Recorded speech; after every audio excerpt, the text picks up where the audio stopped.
Will the Committee on Budget please come to order? It is it is 12:05 on Tuesday, March 19, 2024. I would like to welcome our committee members. We have Committee Member Say, as well as Council Member Tolba, and then we also have joining our committee, Council Member Tupola. We don't have any other council members participating remotely by video conference. Yes. Pursuant to Section 92-3.7 of the Hawaii Revised Statutes, this meeting will be conducted as a remote meeting by interactive conference technology with the following procedures in effect for the meeting. Members of the public will be allowed to provide oral testimony on all items on the agenda in two ways: remotely and in person in the council chamber. Remote and in-person oral testimony will be allowed when the agenda item is taken up. Before testifying, each person shall state their name. Each person may not have anyone else read their statement and is limited to a 1-minute presentation on each item. All persons who have registered to testify by video conference will be called upon first. When your name is called, please monitor your screen and activate your audio feed when prompted. I will then give persons who have not registered an opportunity to offer testimony. Please then utilize raise hand feature on Zoom to be called upon. For those joining us by telephone only, please press star 9 to indicate your desire to speak. I will then identify you by your last 3 digits of your phone number. When your number is called, please press star 6 to unmute yourself when prompted. Some friendly reminders and tips: please video conference from a quiet location if possible. If you are also watching the proceedings on Honolulu, please mute your television at the time you are called to testify. When the timer on screen reaches 0, please conclude your remarks promptly. Once all the remote testifiers have testified, I will then proceed to in-person testimony in the council chamber. Persons who have not registered will be given an opportunity to speak following the oral testimonies of the registered speakers. Under HRS Section 92-3.7, it requires all votes, although this is an informational briefing. I will still read it, to be conducted by a roll call unless unanimous. Therefore, I will first call for objections, and if there are any, I will call for a roll call vote. For those council members participating from outside of the council chamber in accordance with HRS Section 92-3.7, the meeting will automatically recess if we lose audio-visual contact with you and cannot reconvene until we reestablish contact. Therefore, please announce beforehand if you will be voluntarily signing out of the meeting. Written testimonies, including the testifier's address, email address, and phone number, will be available to the public as described on the posted agenda. And as a courtesy, please silence or turn off all cell phones. With that, I would also like to welcome our Council Vice Chair Kia Aina, as well as our Committee Vice Chair Wire. With that, our one and only agenda item is for discussion, not for action. This is relating to the budgetary and fiscal matters following the Honolulu Mayor's 2024 State of the City address. All 9 council members had the opportunity to attend the State of the City address last Thursday, and I did see some former council members there, and to hear that it is a rarity to see all 9 council members, not just at the State of the City, but at even other areas, other events, was a great thing to see. And this was a comment by former council members. I did also want to mention that we did have our departmental budget briefings last week. It felt like last month. And we had 4 days of it, during of which a few of the agencies were unable to share fully about their budget updates due to restrictions of waiting for the State of the City address. Also, we've seen that throughout the State of the City address that there are new information that are not accounted for in this proposed city budget. And if it is, this is a time to learn about it today. With that, before we start off with our city administration, I do want to share that we did list down the topics that were shared with the city at the State of the City, and we will be going over that in a presentation with the city administration led by Managing Director Michael Formby. And in that same order, I will allow for him to do the presentation in that order, and then we will discuss it by topic. And so you should have, hopefully, the information on your desk, whether it be the list of topics, as well as I think the presentation is also going to be numbered or provided to us momentarily. With that, though, as we know, I would like to provide our members of our public to provide testimony first. So we will be going with remote testifiers, and then we will going with in-person testifiers. With that, we will now proceed with remote testifiers. When I call your name or last 3 digits of your phone, I'm sorry, hold on. First up, we have, are these in person? Or, okay, never mind.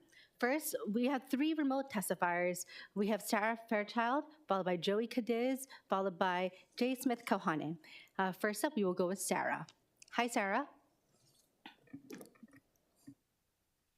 Hello, everyone. Thank you for the opportunity to testify today. I'm just testifying in strong support of a separate ocean safety department. I think commission oversight is a best practice around the country, and any public safety office should be overseen by a commission. It fosters transparency, accountability, and trust between the community and the department, and it provides an additional layer of scrutiny. Thank you for allowing me to testify today. Aloha. Thank you very much. There were, okay, thank you very much. And this is in relation to ocean safety or the emergency services itself? Primarily, I'm testifying for the Ocean Safety Initiative. I'm the executive director of the Outrigger Duke Hanamoku Foundation. I'm a founding member of the Hawaii Water Safety Coalition, and I was on the mayor's Ocean Safety Task Force.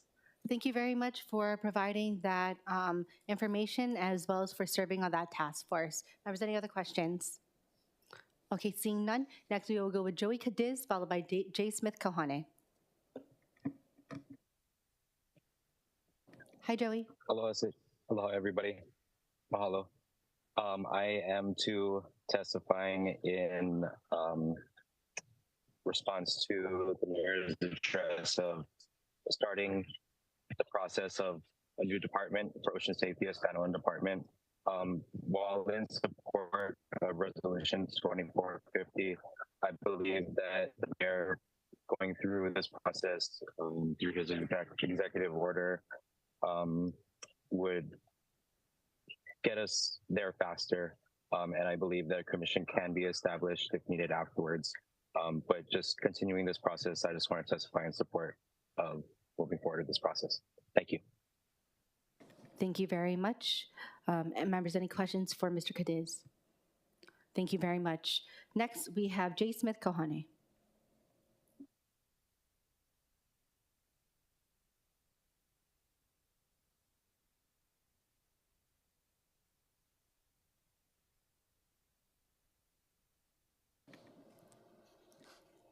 Chair, testifier is not responding. Okay. I can try to come back to remote testifiers, but we will now move on. Is there anyone else online who wishes to testify? Are we able to try Jay Smith Kohane first again?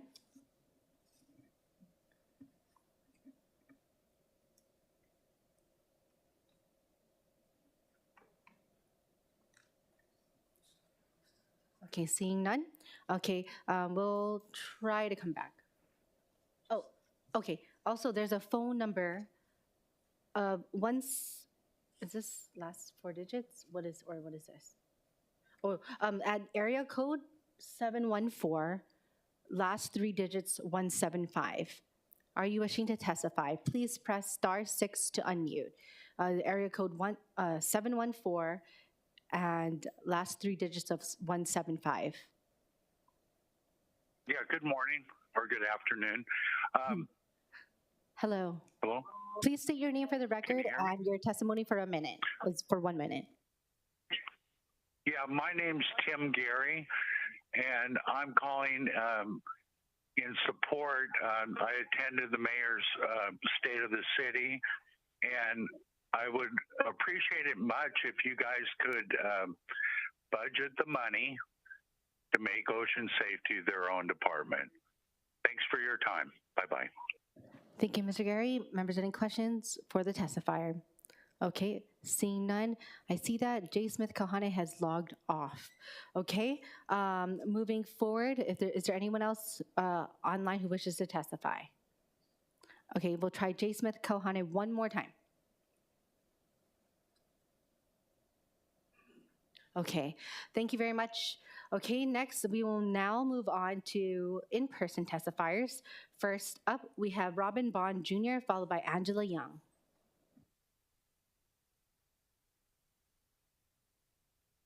Press this, says on off. Off. Okay. Are we good? Yeah, there we go. Yeah, good afternoon, Council. Robin Bond Jr. I'm the Vice Chair of the Hawaiian Ocean Safety Team.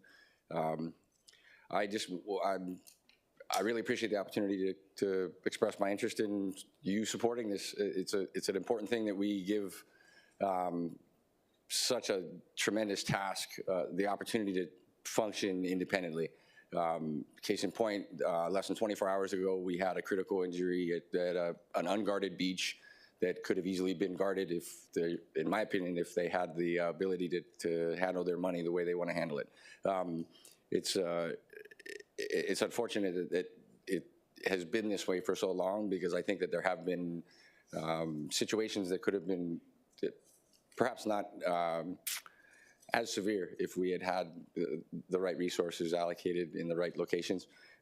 I myself work pretty closely with the media, and I know that they do their best job to present water safety in a good light. It's not that hard because they do a great job, but I'm just in support, so thank you. Thank you very much. Members, there's a question for you, Mr. Bond. We have Councilmember Tupola. Sorry about that. No problem. Thank you for being here. Quick question. Do you have a position on whether or not there should be a commission with the Ocean Safety Department? I don't even think it needs to be discussed. I think everybody that has any experience with this stuff knows that that will present us with more accountability. The public, I should say, will have better accessibility to make these decisions, or at least impact them. Yeah, Oh, that's great. It seems like a no-brainer to me, but Thank you. Yeah, thank you very much for your question. Thank you, Chair. Thank you, Councilmember. Also, there's a question, Mr. Bond. So sorry to have you come back. Maybe just wait a little bit until I say your power. Sorry about that. Okay, Committee Vice Chair Wire. No, mahalo for coming down to testify. I'm curious, assuming it sounds like we're on the path of a commission, so I'm just curious in terms of who you think would best serve, or what type of person would best be on the commission. I think that's a question not for probably me to answer, but if I could just pick off the top of my head, it would be with those individuals that have the most investment of time over the span of this issue. There's a lot of people to pick from, and I myself am a survivor as a result of City and County lifeguards. I was incapacitated in 25-foot surf out at Waimea, and I blew out my knee.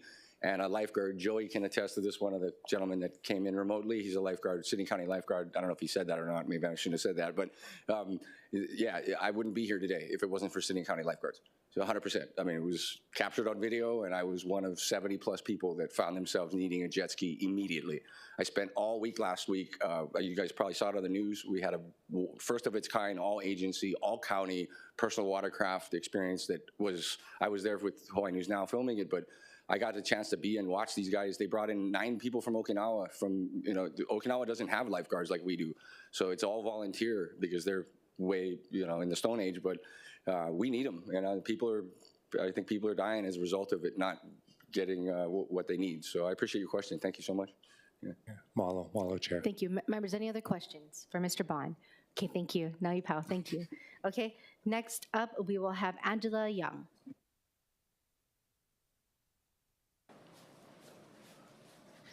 Angela Melody Young, testifying on behalf of Kapalama Neighborhood Security Watch, a grassroots of the Honolulu Police Department, in strong support of the proposal heard last week. So I will be focusing on the triage and Iwalei Center budget appropriations for improved police responses. So the NLC, the National League of Cities, provided a kind of boot camp last year to city staff where they were flown out to learn about topics including transforming community health. And the data talks about triage centers, much like the Evilay Center, which are new ideas like CORE, focusing on healthcare response instead of traditional law enforcement response to homelessness and safety concerns. It improves quality of health and life for the marginalized and the impoverished. So NLC says city leaders working on designing programming across the country are prioritizing improving responses. Law enforcement leaders admit that they need alternatives to traditional enforcement mechanism in behavioral health crisis. Chronically homeless, as defined by HUD, are those that suffer from disabling conditions co-occurring medical mental health, which includes drug addiction problems, behavioral health. Symptoms can appear like dementia or Alzheimer's symptoms, which are very present in older senior male adults.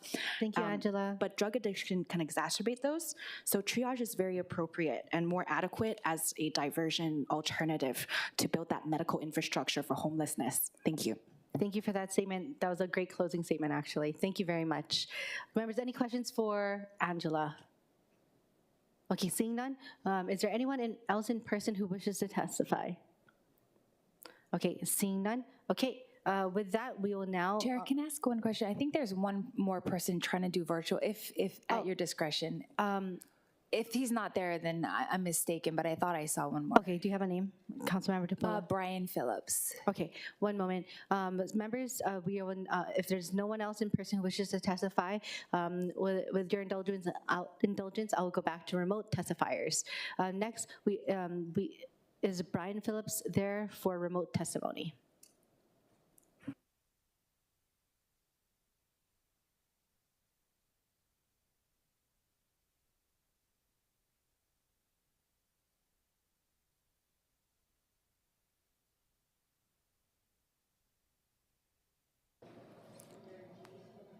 Since we are back on remote testimony, is J. Smith Kohane available? Please unmute. None. Okay. Oh, just kidding. Okay. Next, Brian Phillips. Yes, he's on a phone. Okay. Area code 501. Hello, this is Brian Phillips. Can you hear me? Yes, please state your name for the record. And Sure. You have a minute for your testimony. Thank you very much. Brian Phillips. I'm calling in support of Resolution 2450 and also supporting the mayor's comments in working close with the council and Honolulu Ocean Safety to create a Department of Ocean Safety. I do support the notion of a commission, a plan, and a process to implement positions. And I do feel the commission would best serve the community with a true level of accountability, transparency, and the public process, just like the members of the Honolulu Fire and Police Commissions do. I sat on the Ocean Safety Task Force recently. It was an exciting group of individuals who donated their time, and we all unanimously supported the Department of Ocean Safety. So thank you for the time to testify. Very much. Members, any questions? Okay, seeing none, thank you very much for your testimony. Is there anyone else online who wishes to testify? Okay, seeing none, members, we are closing remote testimony, and we've already closed in-person testimony. With that, we will now move forward to the presentation. As a reminder, everyone, we collated or listed the different topics, the 16 different topics that were touched on in the State of the City address, and then the managing director will be presenting it as a presentation as a whole. To keep the order of it, I will then allow for questions to go in that order, if that's okay. If it's less questions, then we'll move along quickly, but if so, I just want to be able to stay to that topic and then move forward. With that, with us from the City Administration, we have actually a lot of them with us, a few of them with us. We have Managing Director Formby, and Managing Director, if you would be able to introduce everyone who's here with us today from the administration. Thank you. Thank you, Budget Chair Cordero, Vice Chair Wire, and Council members. Mike Formby, Managing Director. And Budget Chair, I do want to thank you for giving us the communication setting out the specific topics that you were interested in, and we did prepare a brief PowerPoint where we highlight some of the main issues that were talked about by the mayor in his State of the City. And there's also an attachment package, which we did our best in the short time that we had to reference those attachments to our slides. So hopefully that will help you. And I'll talk about some of those attachments as I go through the PowerPoint. Okay. So the first topic was the Bloomberg-Harvard Cities Leadership Initiative. And on this first slide, I set out the different programs that the city has participated in since 2021. The first program was early in 2021, and it was the mayor, myself, and Matt Gonzer as executive director of CCSR. We actually went to New York, and then we participated in a one-year city leadership program, and that was where we learned a lot about cross-sector collaboration, execution as learning, which is a decision-making process. We also had a fellowship, which was AR, and I think you might have met AR. He produced a report on things we could do to improve hiring and retention of personnel, including metrics that we established. Then Deputy Managing Director and the Director of BFS participated in a policy implementation, evidence-based decision-making program, and I believe that was 1 year program with 1 week in Cambridge. Then we had an innovation track program where DHR was lead in 2022, and that was multi-departments on innovating. In 2022, culminating in 2023, we had, I believe that's DMD, right? I apologize for the typo, DMD, Director of DHR, Director of E&V, Managing Talent. In 2023, the Bloomberg Foundation assisted us with a national search for our Chief Data Officer, and we recently retained a Chief Data Officer for the city. In 2023, the Bloomberg Foundation awarded us $1 million for a cultural historical program called Vahipana. And in 2023, there was also an award for asphalt art. So as you can see, our relationship with Bloomberg and Bloomberg-Harvard has been very healthy, and we believe educational for the city. The next slide had to do with military assistance. And in the State of the City, the mayor talked about assistance with a landfill. And just briefly, without getting into details, I think you know that the city is waiting on a final decision of the Planning Commission as to our request for a 2-year extension. And what we know is that based upon legislation which limits our ability to locate a landfill near a residential community, and the Board of Water Supply Chief Engineer Ernie Lau issuing a no-pass zone, is severely limited where we can put a landfill. And the mayor previously made a policy promise to the residents of the Waianae Coast that we would not put a landfill on the Waianae Coast, and that remains our promise to that community. And that was one of 3 eligible sites that I'm aware of. Another site is the soccer complex at Waipio Peninsula, and as you might guess, there's a lot of opposition from soccer players.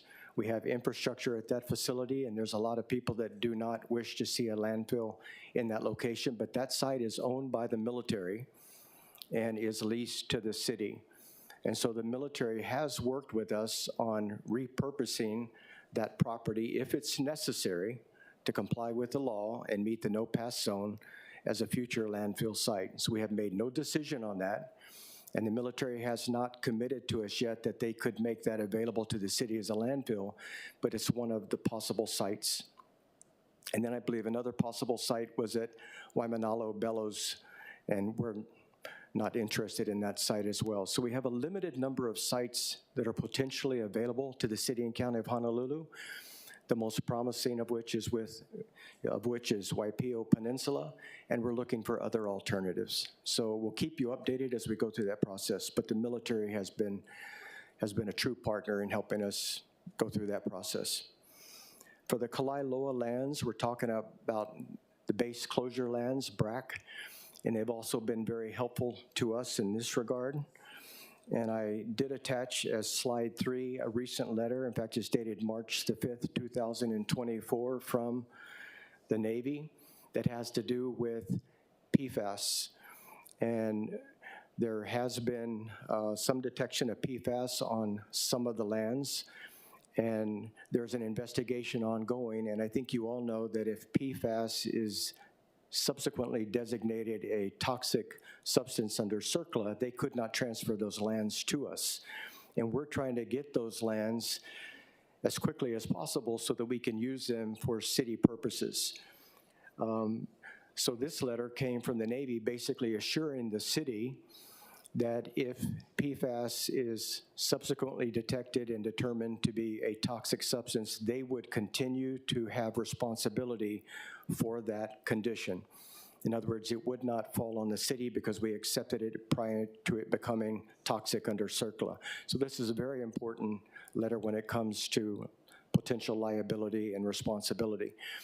And so the goal is to move forward as quickly as possible with the transfer of those lands, because we can make use of those lands in a way that would not disturb the soil and the subsurface water. And we have a utilization plan right now with the National Park Service, and our intention would be to amend that and to try to incorporate a racetrack on some of those lands. And that racetrack use would be on top of the soil and on top of any groundwater so that it would not disturb potential PFAS. But that's one of the items that we're looking at. And so the Navy has been instrumental in working with us. And in fact, this letter of March 5th was a big ask. From my understanding, we were the first municipality to ask the Navy to issue a ruling like this on PFAS, and they provided us a lot of relief. So we're very happy about that. And the last one was just Red Hill. And I think you all know, because of the Defueling Information Sharing Forum, the last meeting was on 22 February of 2024, and they issue reports. And I believe I attached a copy of, it's the third item, was the last Defueling Information Sharing meeting notes for you to review. But the military, obviously working with the Department of Health and the Board of Water Supply and other entities, EPA, has taken efforts that we're appreciative of. Next slide. Next slide is on housing organizational structure. And as you know, right now, when our administration came into office, the Office of Housing was one individual with an assistant, a secretary. And since then, we've grown the Office of Housing to a director, an executive, that should read an executive director, a deputy director, and 3 staff. And those staff are basically planners. And we've been able to work over the last 3 years by having an affordable housing working group where the executive director of the Office of Housing leads that group, and it's a cross-sector collaborative group of many departments. Because in 1998, when the Office of Housing and Community Development was disbanded, they basically split the Office of Housing, the Department of Housing, among many city departments. And now, in order for us to implement projects, we have to bring everybody to the table in the mayor's conference room, where we spend hours going through potential projects, processes to acquire land, prioritizing projects, talking about financing and policies. And the preference would be to combine all of those housing functions that are distributed throughout the city into one department. And so we did stand up a housing task force. That group met for the better part of a year, and in December of 2023 made a recommendation to the mayor. And that recommendation was that we combine the Office of Housing with the Department of Land Management. And the Department of Land Management would basically continue the functions that it does. So it would largely be undisturbed by adding housing to that department. But housing would then take most of the housing functions that are performed throughout many departments in the city and would bring those together under the Department of Housing and Land Management. And so I believe we gave you as an attachment, slide number 4. This is conceptual, purely conceptual at this point, because it will be a process that will take us from this point about 15 months. We're projecting fiscal year 26 would be the first year that the department would be funded as a combined Department of Housing and Land Management. But basically, we're looking at adding different functions to the Department of Housing and Land Management. Next slide is regulatory burden. And on regulatory burden, I have an attachment, and it is the UHERO report, which was issued on March 4th. I suspect some of you have already received and read this. The report is entitled, "Why Are Condominiums So Expensive in Hawaii?" And in addition to this report, which was produced by Justin Tyndall, the city also asked UHERO to compute the regulatory burden for Oahu specifically. This is really a statewide assessment, but we asked them for a specific analysis, and that is going to be coming. But this assessment is really important, and I hope each of you will have an opportunity to read it. It's really important because it basically says that, and I'm looking at, if you look at the third page from the end of the report, 3 pages from the end, it's paragraph 5, conclusion. You'll see that they have a pictorial there that shows the land costs are 1.4%. The construction costs are 41%, and the regulatory burden is 58%. And the significance of that is quite important, because when they say regulatory burden, they do not just mean regulations on the books. They're not just talking about DPP. They're not just talking about Department of Health. They're not just talking about SHPD. They're talking about infrastructure as well. So in regulatory burden, when you read the report, they're saying the fact that the regulations require upgrades to sewer, to waters, to electrical, the fact that we have to do environmental work, all of this becomes part of the regulatory burden. And so what they really emphasized when they presented this report, and the mayor and I were present, was that if you're going to make a difference in affordable housing, if you're truly going to build affordable housing that does not transfer most of the cost to the market price housing, in other words, you get a project that's mixed income with market and then affordable housing. If you're truly going to develop affordable housing, you can't just provide the land. You have to provide the land plus the environmental plus the infrastructure. And that's key to what we're doing in Evilea for TOD. And that's key to acquiring the Evilea Center lot and other parcels around there, is because there is infrastructure work that's necessary, from complete streets to sewers and water to utilities. We're working with HCDA on a utility project right now, on an electrical project. But if the government doesn't invest in land plus infrastructure, you're never really going to be able to build affordable housing complexes that are either 100% affordable or largely, predominantly affordable versus market price to support affordable housing. And that's what we're trying to do in Evilea. So it's a very good report. I hope you get the chance to read that. We did have a housing task force recommendation. This is regulatory burden. I think that's actually the wrong slide there for regulatory burden. It's just the first bullet. The second and third bullet, I think, were copied from the prior slide. So it's basically understanding that regulatory burden is more than DPP regulations. Next was transit-oriented development. And for transit-oriented development, I attached an invitation for the Kalihi Skylines Summit. And I believe on the agenda, which is the third page of that attachment, Councilmember Tyler Dos Santos Tam and Radiant Cordero are speaking at that on the first day, and I'm speaking on the second day, according to the agenda. But it's about TOD in Kalihi and Evilea. And so we're going to be talking about the plans to expedite and move forward on TOD. And then I also provided a conceptual map of Evilea, and I would like to walk through those slides with you real quick. They look like this. There's 3 of them. And these slides, the first slide basically shows the lots that are acquired by the city or under consideration by the city, and we put numbers on those slides. So you'll see one has got a star on it, and that's the 3.8 acres that the city recently acquired as Evilea Center. And number 2 is the First Hawaiian Bank parcel that we've acquired, where it says 2. And then there are other properties that we own in the area, like the Sand Island Drug Treatment Center and IHS. And then the purple is the rail station and the Kiss and Ride lot. And it's contiguous to the Evelay Center. And if you go to the second slide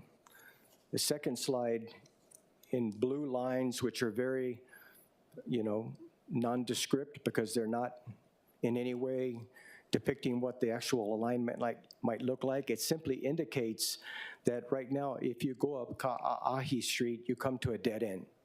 You cannot get out. So people that are going to the Kiss and Ride lot or buses that are going in there have to turn around and go back out on Dillingham.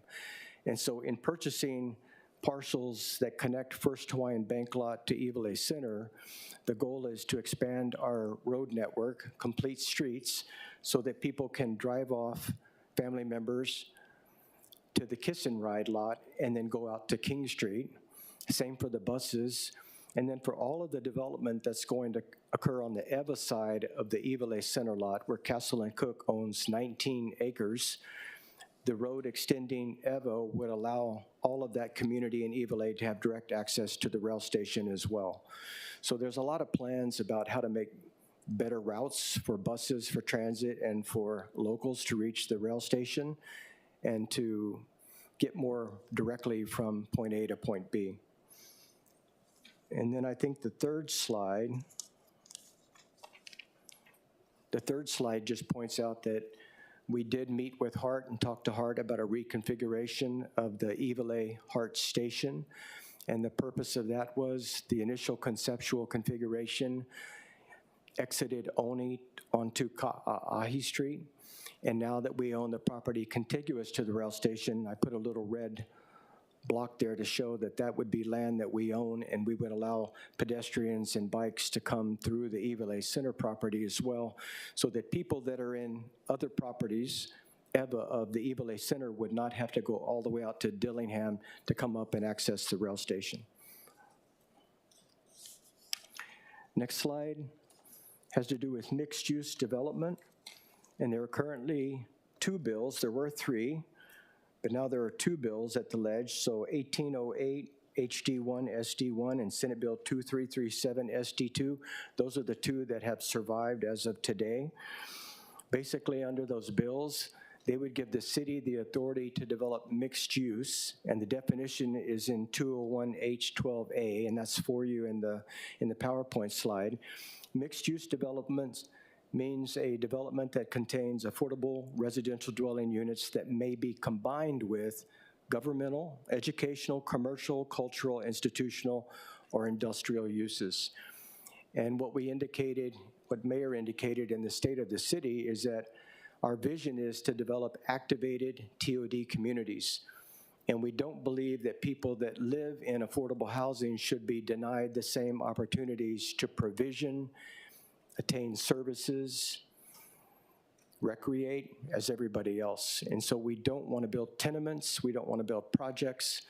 We want to build communities where when somebody gets off the train, they can go to a child care center in that facility, pick up their child. They can go to a Safeway or Long's in Provision, and then they can go to their unit. In the same way for elder care, and we're also looking at adding a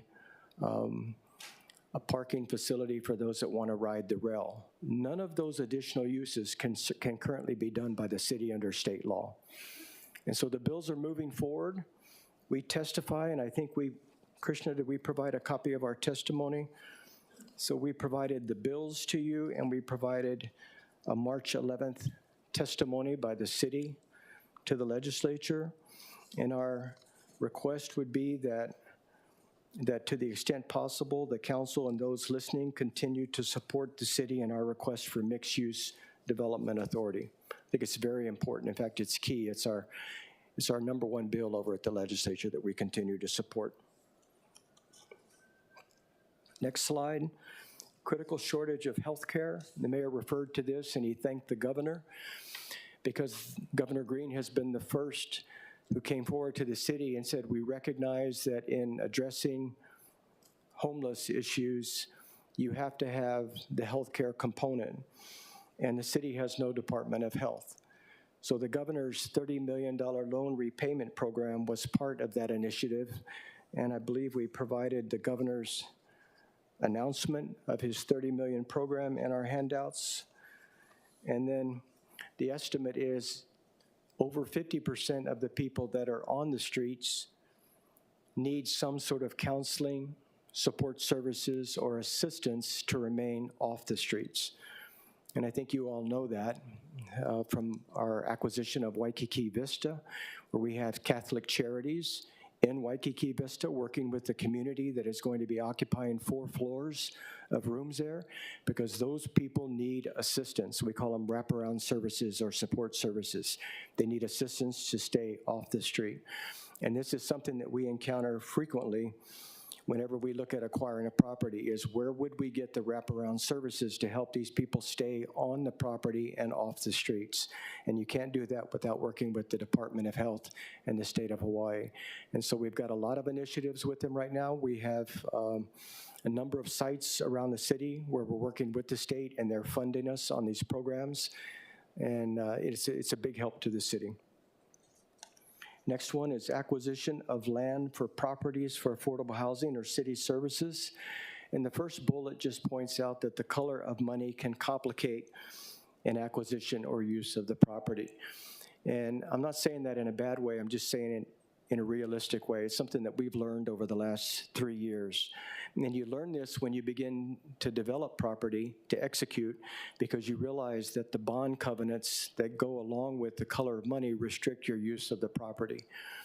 And so for Iwilei Resource Center, that became a problem for us when we wanted to make use of it, because different color of money was used for the facility, and you basically had to draw a line through the building and say this percentage could be used for this, and this percentage could be used for that. And the same was true for Waikiki Vista, because the portion of Waikiki Vista that went to the Royal Hawaiian Band was something that we envisioned potentially for city services, and a discussion was had with council whether or not council would be interested in that space. While we did a rehabilitation of Honolulu Hale, and an indication was that they were not, so we put Royal Hawaiian Band in there. But Royal Hawaiian Band, you have to actually look at the percentage of parking spaces and how many go to Royal Hawaiian Band versus how many go to the facility, and all of those have to do with the color of money and with the law, the terms of the appropriation, the law, rules, and regulations that cover that money, like if it's CDBG or bond covenants. And so we're hoping going forward to simplify that by simplifying the types of money that we receive and how it can be used. The list of projects, Mayor referred to $293 million in his State of the City, and we did include a list for you as an attachment of those projects. And basically, we're talking about all sources of money, so whether they're federal, private, or city, all sources of money that enabled us over the first 3 years to acquire property for affordable housing and city purposes. And we're talking about private activity bonds, the Affordable Housing Charter Fund, bonds, affordable housing bonds from the city, and CDBG. And it comes to a total of $393 million, and that list is there for your review. And then I talked about Royal Hawaiian Band, which we're very proud. Clark Bright, bandmaster, has been probably the biggest champion and cheerleader on behalf of the Royal Hawaiian Band. Very passionate. And one thing that they have not had is a rehearsal space where they can actually get together as a band and rehearse. They use different places based upon availability. And I think you saw from the photo that was on the screen, and you can see from the photo that's in the attachment in the 2 photos, that they actually took that auditorium space at Waikiki Vista and have turned that into their rehearsal hall. And so it will allow them rehearsal opportunities 365 days a year at their administrative headquarters. Next is rental and utility relief program. The rental and utility relief program, as of today on the dashboard, has $246 million in relief distribution covering 21,628 households. And with administrative cost, I think the total value of the program is roughly $300 million. Catholic Charities and Council for Native Hawaiian Advancement have been our distributors of those funds, have done a fantastic job. And I do believe there will be an opportunity, we'll work with council on this, for us to add additional relief funding to the program, which would extend the period beyond March. We could extend it probably into May and June. And I think those monies will come from the SLFRF, because in the budget we put $80 million, and I expect that by the time we're through with closing out the projects that are going to be closed out, we're going to find there's some additional funds available. And so we'll be coming back to council on how best to use those funds. Yep. Oh, I skipped a page. Okay, I'll go back to that now. If you go back one page, affordable housing, homelessness. So this is where I talk about in 1998 when the city disbanded the Department of Housing and Community Development, Community Services, that we spread affordable housing functions throughout the city. In 2020, the prior administration elected to retain the city's volume cap of private activity bonds, and that is a non-reversible election. So in 2021, for the better part of 2021 and into 2022, we went through the process of standing up our private activity bond program on the city's behalf. And there's benefits to that. So it's not just a lot of work to do that. There's benefits to that in that we can make sure that the private activity bonds that come to the city and county of Honolulu based on our population are used on the island of Oahu. And we have an MOA with HHFDC to work with them in the administration of those bonds. And part of that MOA is that the city has a right or a voice with HHFDC to make sure that our volume cap is used on Oahu. And so that's very important to us. We use many different kinds of funds for affordable housing, SLFRF, affordable housing bonds, affordable housing charter funds, private activity bonds, and CDBG, and those are all contained in that chart. On homelessness, we're focused on improved coordination with the state of Hawaii because we do need the wraparound services, health services. We have Housing First, permanent supportive housing, transitional shelters, medical triage and respite. And if you talk to HUD, and we've had HUD come in and meet with us many times, HUD will tell us that they prefer permanent supportive housing and Housing First programs versus shelters. But the truth is, the courts, when it comes to possibly putting a requirement on the city and county of Honolulu, looks at shelters. The federal courts count shelters. And so as much as we don't want to stand up more shelter space, we have to have shelters available if we're going to make a colorable argument to the people that if we take someone off the street through our enforcement actions, we have a place for them to go.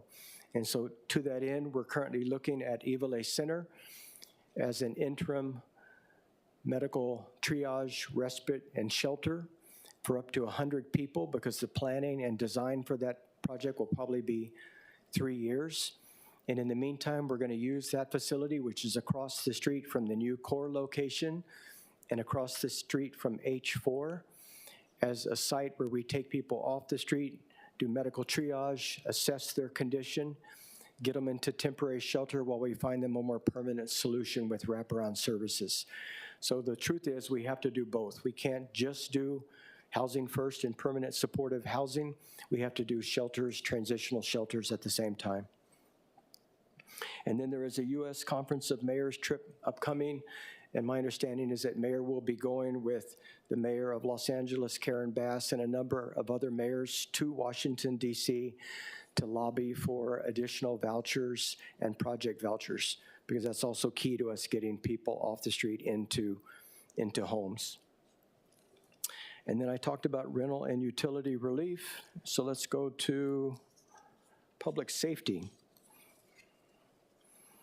For public safety, the mayor talked about a $25,000 recruiting bonus program, and that program would start with the 213th recruit class, of which they hope to get 120 recruits through 4 recruiting classes. So on an annual basis, it would be 120 recruits. The first one would graduate sometime in fiscal year 25. That's when they would take their test.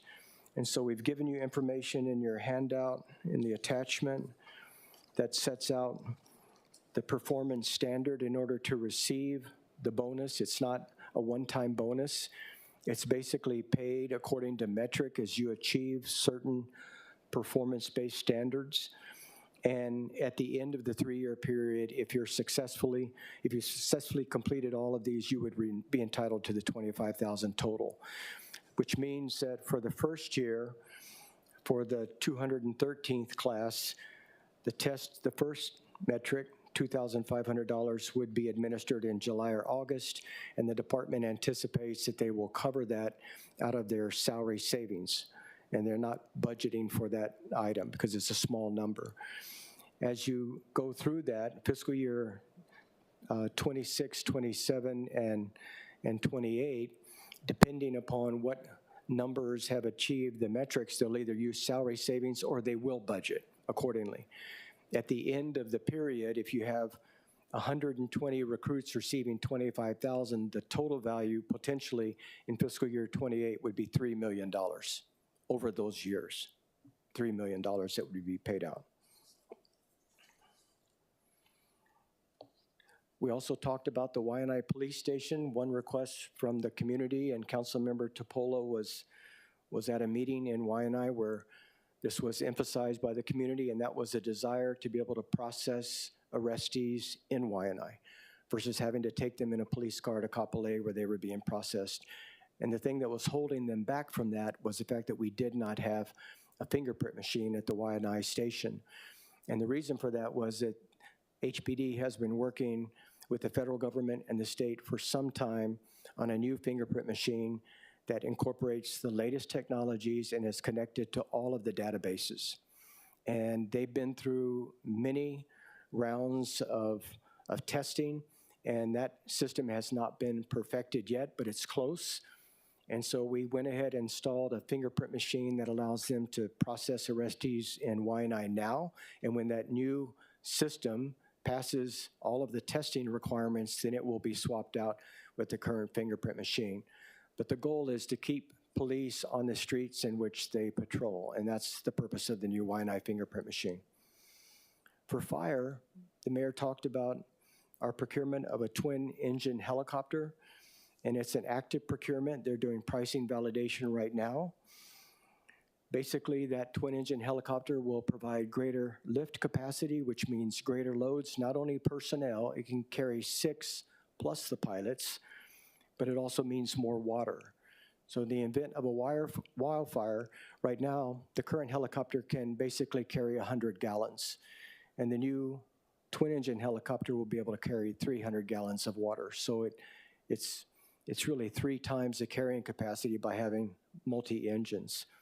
And it also means that when we have to take someone off one of our ridges, we don't have to take them dangling from a line.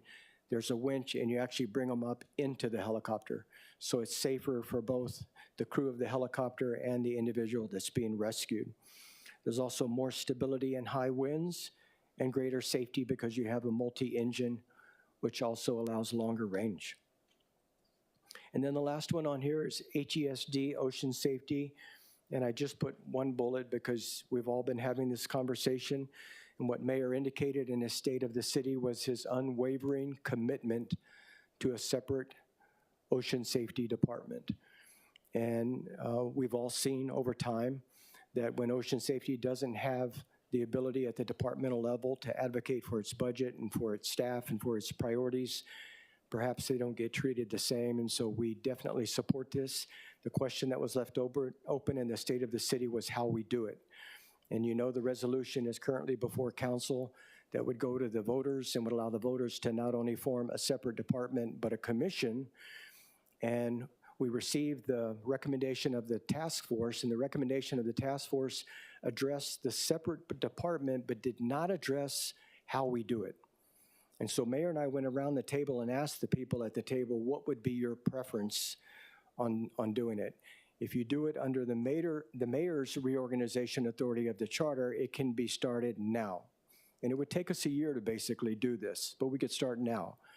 If it's a charter amendment, it would happen after the voters, the November vote, which would put it approximately 9 months later.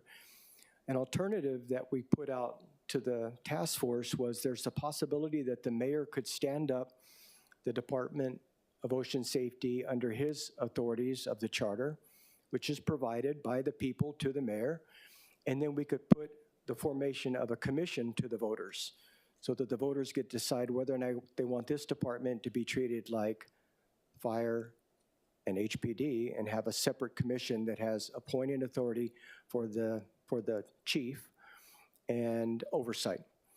And so we want to have that conversation with council on the best way to proceed. When we polled people around the table, I would say the majority of the people felt more secure in doing it through the mayor and then putting out the question of a commission to the people, because that's a given that the mayor has the power to do that. And I think there's pros and cons on both sides, and so we're open to discussing that.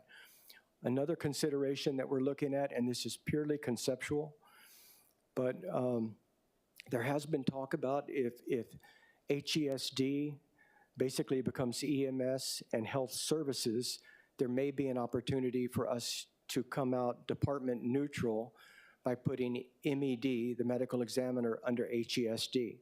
And one of the benefits of doing that would be that because of the difficulty in recruiting forensic pathologists, we have vacancies. What they don't need is the administrative burden of running a department. And that's been a challenge for them. And so what we were thinking is that maybe we could put MED under HESD, transfer all of that administrative burdens to the current staff that exists to run ocean safety and EMS, and allow the medical examiners to focus on their core jobs, understanding that their responsibility for issuing death certificates and forensic findings would be completely independent of the director, the deputy, the mayor, and me as they are right now. The mayor and I play no part in any findings of the medical examiner's office, so there's no reason this couldn't be true for HESD as well. But if you do that, you basically would not be taking an extra department away as provided under charter. So it'd keep us department neutral. So it's something for us to talk and think about, and we look forward to having more conversations with the council on this.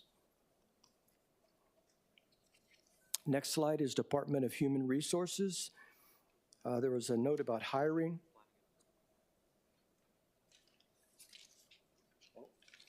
I'm turning too many pages at once. I apologize. Department of Planning and Permitting. So the mayor talked about personnel, processes, and technology, and that's been our focus on the personnel side.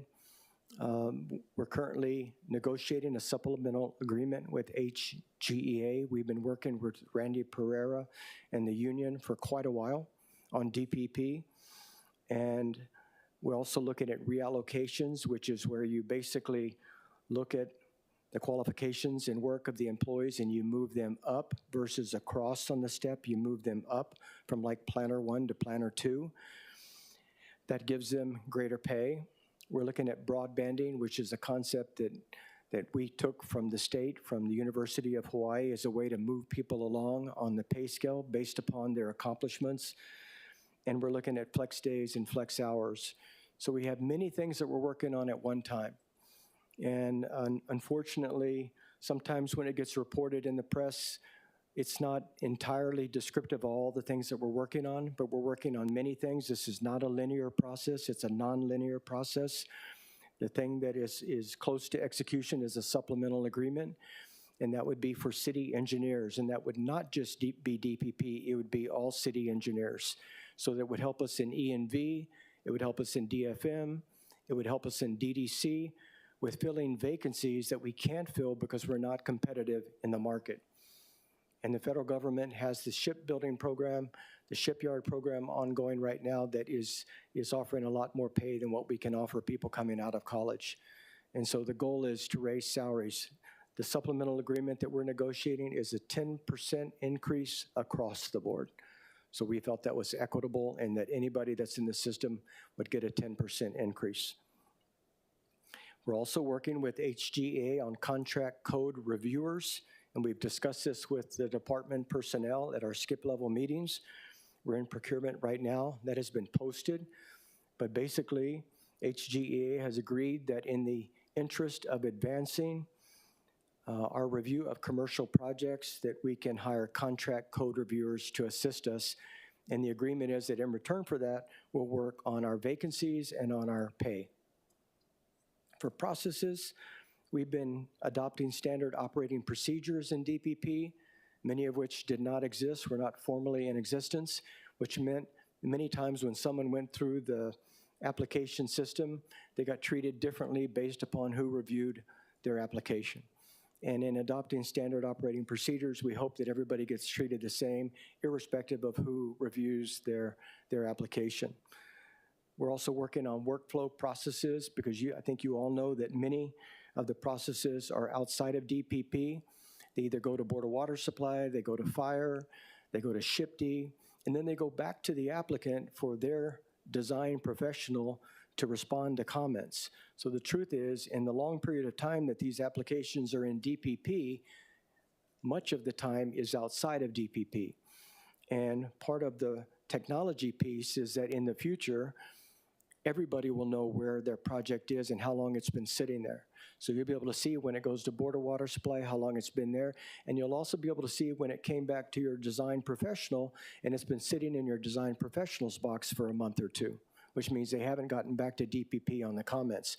All of that is intended to provide the information necessary for you to know where your process is and how you can speed it along. And so that's part of the technology piece, and that's the transparency, the third bullet.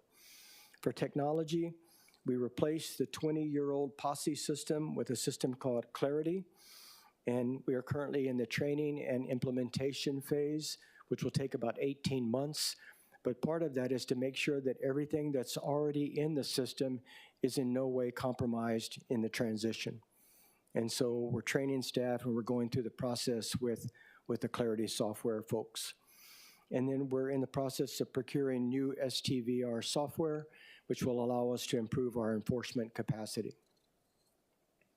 Next, to Department of Human Resources.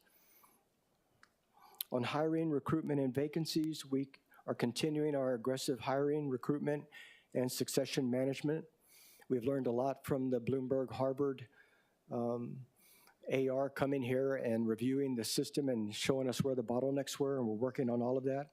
And we also are working on stronger relationships with the universities, colleges, high schools, and the military. And I think I mentioned last week or the week before when I spoke that for the high schools, we are starting a shadowing program here in the state. And I think today we actually have some Kamehameha school students here with the Department of Design and Construction. We're starting a shadowing program where the high school students go out into all the departments and they get to see how the departments work, and we're trying to pique their interest in coming to work for the city and county of Honolulu. And we're also working on mock interviews at the high school level. Last week, Mayor and I went and did mock interviews at the Scheidler School of Management. And so we're trying to work with the universities, colleges, high schools, and the military on creating those roadways to city and county employment. Skip level meetings was one of the bullets in your communication. A skip level meeting means you skip the senior management, so they're not invited.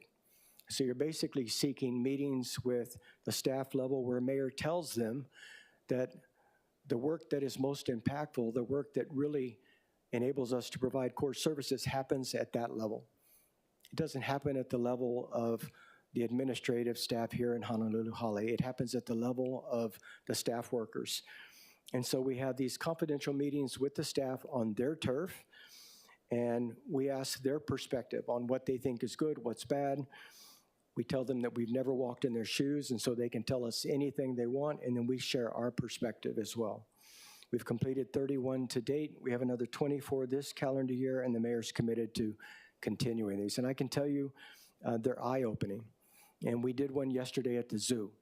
And many times you walk into these meetings not knowing what you're going to learn, and it's really very informative and very helpful to us in making executive decisions. And then the last one, I did talk about the supplemental agreement. We're still in negotiations. We did put the money in the budget. Next, Department of Parks and Recreation. Mayor talked about a roving maintenance crew.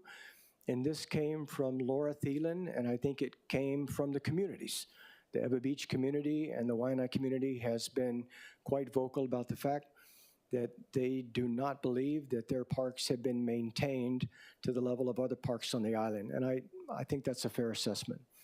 And so the roving maintenance crew uses the Oahu TAT funds, $1.5 million, which we put in the budget, and basically allows for this team of 18, 12 on the west side, 6 in Pearl City, to provide increased maintenance. They start later in the day, they work longer at night. They're there during the busiest hours of park usage, and they also work on the weekends. So the goal is to bring these underserved parks up to speed. And then we talked about the Kahuku Pool, and thank you to Councilmember Wire for support on this. We went and had a community meeting up in Kahuku, got a lot of feedback from the community on making sure that this would be their pool and it would look the way they want it to work. And we're currently entering into a planning phase that is funded by AES, and we also released the council ad that Councilmember Wire put in the budget, $1.5 million.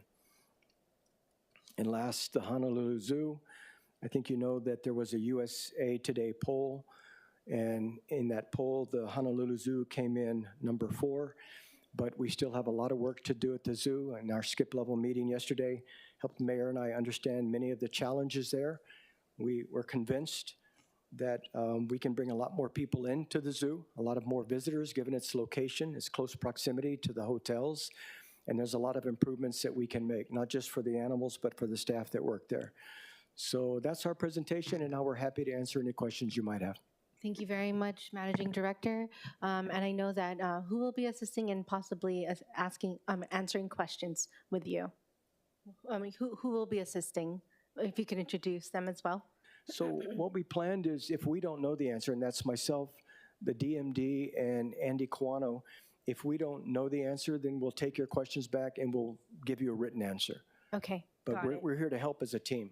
Okay, thank you very much.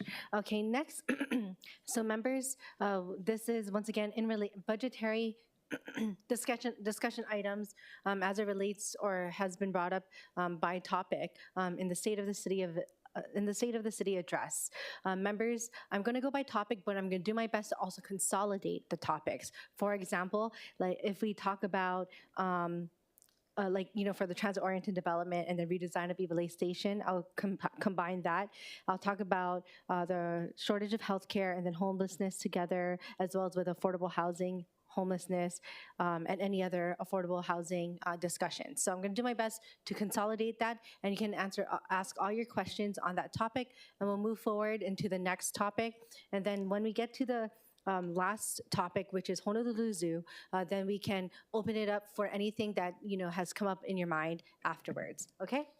With that, first up, we are coming up with questions relating to the Bloomberg-Harvard Cities Leadership Initiatives. Members, are there any questions on this first topic? Okay, I have a question relating to this, relating to the types of longstanding programs that are going to be stood up and how these Bloomberg leadership initiatives then transition to longstanding programs in the city. Do we have examples of that, and how do we end up budgeting for it? Yeah, I'm not sure. I want to answer it in a way that maybe is indirect versus direct. And I'll give you an example for the city leadership one, the first one that we did in 2021.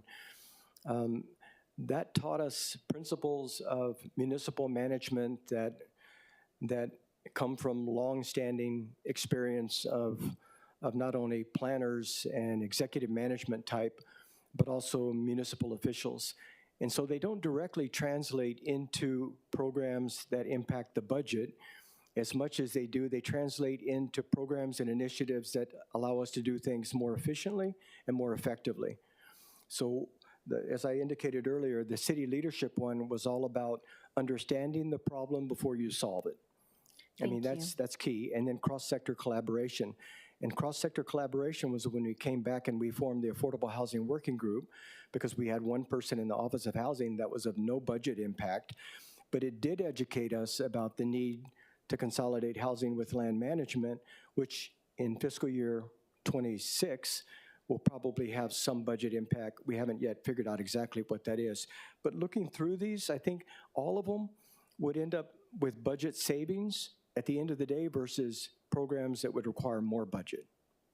Okay, understood. And I was going to actually ask that because for one of them is asphalt art, right? And then so for asphalt art, we had some in parts of my district. And of course, whether it be maintenance or need for, I guess, caring for, that does, of course, then take up time that didn't initially come from city funds to then be taken care of with city funds, either by DTS or DFM or whichever agency. So my understanding of the asphalt art program is that is a temporary installation of art funded by the Bloomberg Philanthropy. So it's not a permanent one that will require maintenance over time. It's temporary. The program that would require some maintenance is Vahi Pana. And Vahi Pana is a program of which we received $1 million from Bloomberg Foundation. And that program is currently in the execution stage, but it will allow us to give a better cultural, historical sense of place to sites on Oahu. And so we're working on where those sites would be, what that program would look like, and most of it has to do with QR codes and the ability of the public to use their phone to actually go back in time. And if you're standing on a bridge looking at the River Street, the Nuuanu Stream, to see what it looked like when it was mudflats before we developed it. And so it's a historical, cultural sense of place. And there will be some upkeep with that, but most of the installations and the work that's being done are being done by other groups, nonprofit groups and art groups. Okay, thank you for sharing that. Okay, members, any other questions for Bloomberg? Okay, moving forward, we have military assistance with land initiatives, which includes Kalailoa, followed by landfill or Red Hill initiatives or PFAS. We have Committee Vice Chair Wire, followed by Councilmember Tolba, and then followed by Council Vice Chair Kiaina. Mahalo, Chair. And thank you, Managing Director and your team for the presentation. I just wanted to walk through a few things that you had mentioned. So I know you had mentioned a few potential sites for the landfill and then ruling out potential sites. So first, just regard to the Bellows property, what were the reasons you didn't like that? Because I know you mentioned that, just now. Well, Bellows property is, it's not just the Bellows side, but it's also the military side, because for a landfill, it would take basically all of that. And so those are operational training grounds for the military, and they're also recreational grounds for the community. And the negatives associated with that are much greater than other places, and the military is basically not inclined to give us the use of that. And I think also the proximity to the beaches and to the ocean and to the neighboring residential communities, it would just not be a good choice. Okay, appreciate that. I know the administration had previously referenced Iroquois Point as maybe having space. Has that been ruled out, or is that still in discussion as well? Because I know that wasn't mentioned earlier. Yeah, I'll have to go look. My understanding for Iroquois Point is that it's not only not enough acreage, but it also has to do with the landing patterns for the airplanes. And even Waipio Peninsula has an FAA component that would have to be cleared by the FAA. But Iroquois Point, I don't believe is a current option right now. Okay, and then just to kind of flesh out the Waipio soccer complex, Waipio Peninsula. So is it your understanding that the soccer complex would need to be relocated if it goes there? I mean, I'm assuming the landfill would be big enough where it take up the bulk of that space that's usable. That's correct. So I believe our lease there is 273 acres. And we would basically need all of that, if not a little bit more. And we've analyzed it by looking at the topography, how we could fill so that there are security concerns with the military, given the location of that property. They have operations that are secret, and they don't want us having elevation to be able to look into their operational backyard. So there's all kinds of considerations with that. But I would say that of all the military assets on the island that are not within the no-pass zone, which most of them are, or within, would violate the state law, Waipio Peninsula is the best, but we still don't have a green light from the military because of those operational considerations. And just to flesh that out when you say the best, because obviously it would involve removing recreational space for our youth, also be in close proximity to other sensitive areas, wildlife refuges, and also, of course, Pearl Harbor. I'm assuming that's based on the available space, is what you're saying, is that that's kind of the only option left. Correct, and I don't equate Waipio Peninsula to a Bellows or a Waimanalo when it comes to beach access or ocean access. They're really not comparable. One of the concerns with Waipio Peninsula is the location relative to the high school. That is a concern. And of course, for the people that use the soccer complex, they're strongly against it. But it would mean that we would have to build a new soccer complex somewhere else. And that's one of the reasons that we wanted to continue this discussion with the Navy on the Kalailoa lands. Although we would like to build a racetrack there, that's 400 acres total, all the parcels combined. And if at the end of the day we had to find a place to put a soccer park that would serve the same population as Waipio Peninsula, that would potentially provide us an option. So right now it's just there's all these juggling, moving parts up in the air. Once we get a commitment from the Navy, which we don't have on Waipio Peninsula, then we can start prioritizing, looking at pros and cons, talking to the community.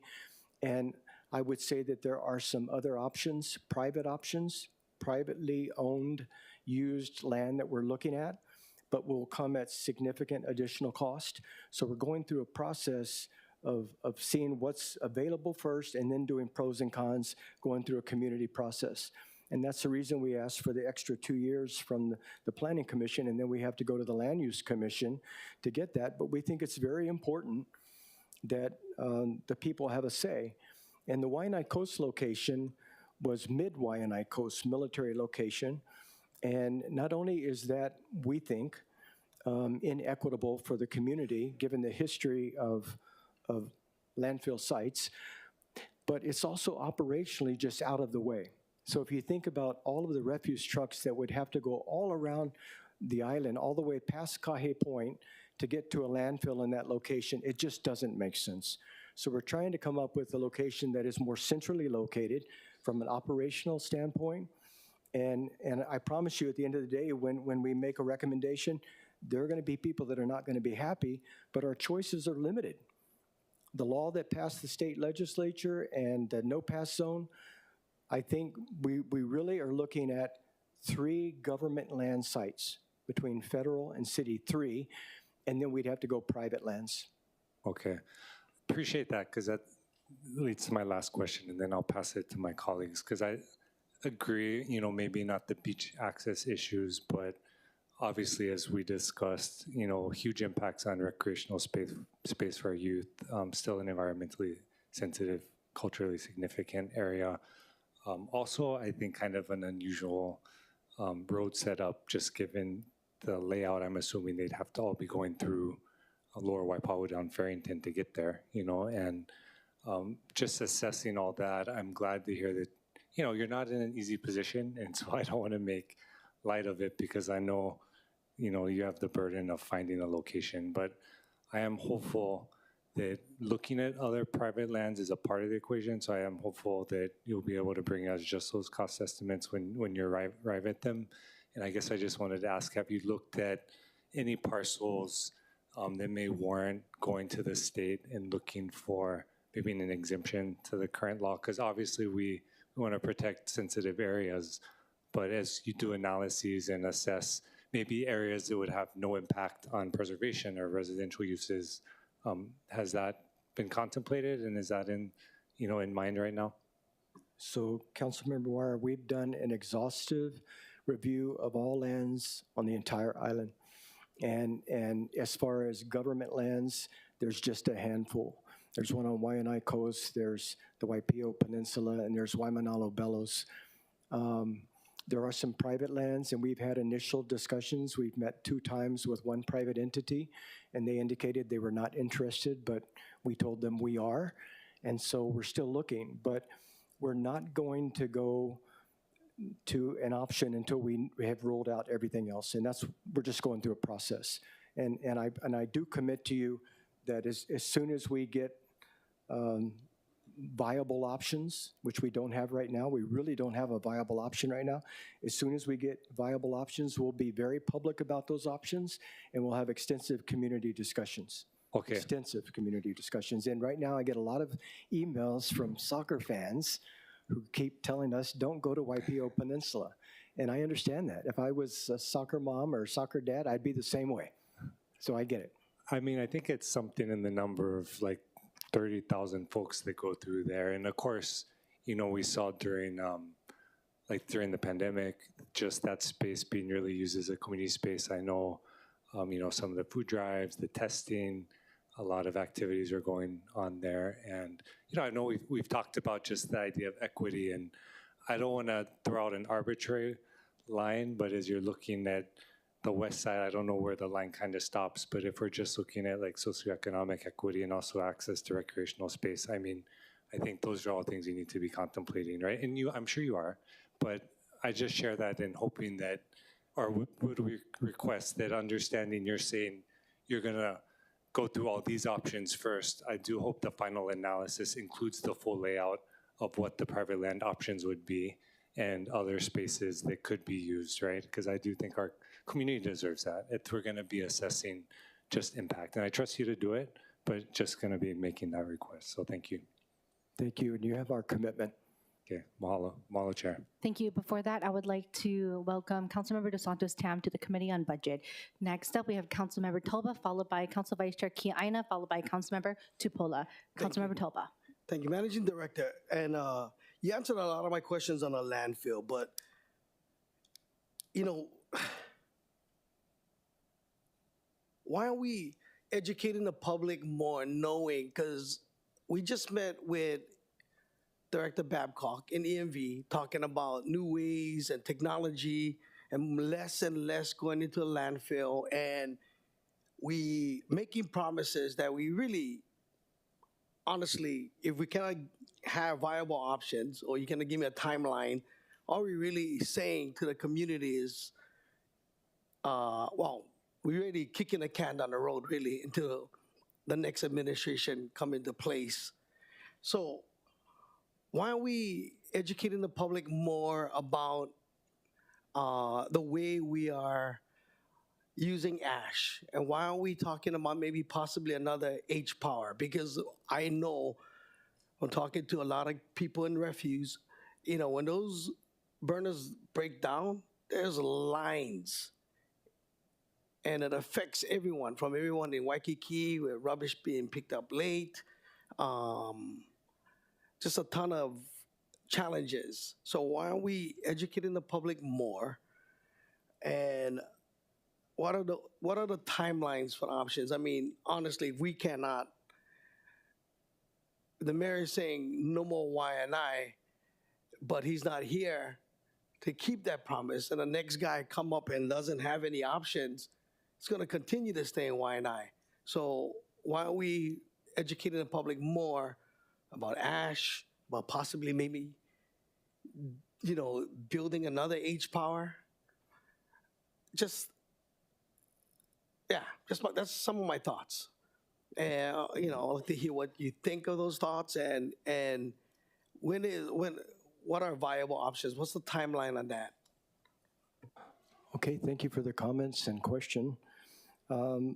First, I don't believe at all, and I'm saying this honestly, that we're kicking the can down the road. I do not believe that.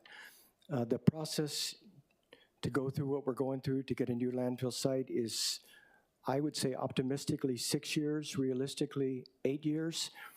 But kicking the can down the road would mean doing nothing this year or last year, which we have not done nothing, and doing nothing the next 4 years because I'm an optimist and I'm hoping that the mayor gets reelected. And the mayor has made no commitment to do nothing on the landfill site. So I don't think we're kicking the can down the road at all. If we get the 2-year extension from the Planning Commission and we continue the work that we're doing today, and we get viable options on government lands, and then we eliminate those so that now we know we have to go private lands and pay more for the lands, those are things that are going to happen on our watch. And we're going through that process. So there's no kicking the can down the road at all. As far as educating the public, Councilmember, we're doing that. And there are regulatory restrictions on what you can do with ash, and we're going through a program right now on making better use of ash, but there's no indicated need for a second H-Power right now, a second entire H-Power. There's no indicated need. In fact, what we find is as the public has become more educated about the things they buy and the things they throw away, we actually don't have the volumes going into the one H-Power plant we have to meet our energy production needs to HECO. So right now, we pay money to HECO because we don't produce enough electricity because our consumers, our residents, have stopped putting as much trash out as they used to. So the truth is, when I talk to ENV about this, they say, we don't need another H-Power. We're actually in a situation where we're not burning and generating enough electricity. And so I do believe that based upon the way the technology is going, I believe we could put the stuff that comes out of H-Power and the stuff that we can't burn over an aquifer with the current technologies to protect the aquifer, but the Board of Water Supply has given us a no-pass zone and said you can't do that. And Red Hill has brought in increased sensitivity to putting anything over the aquifer. So we're limited to where we go. But I believe if we site the next landfill appropriately, based on what we're putting in there, it will have a life expectancy beyond anything that any prior landfill has ever had on this island.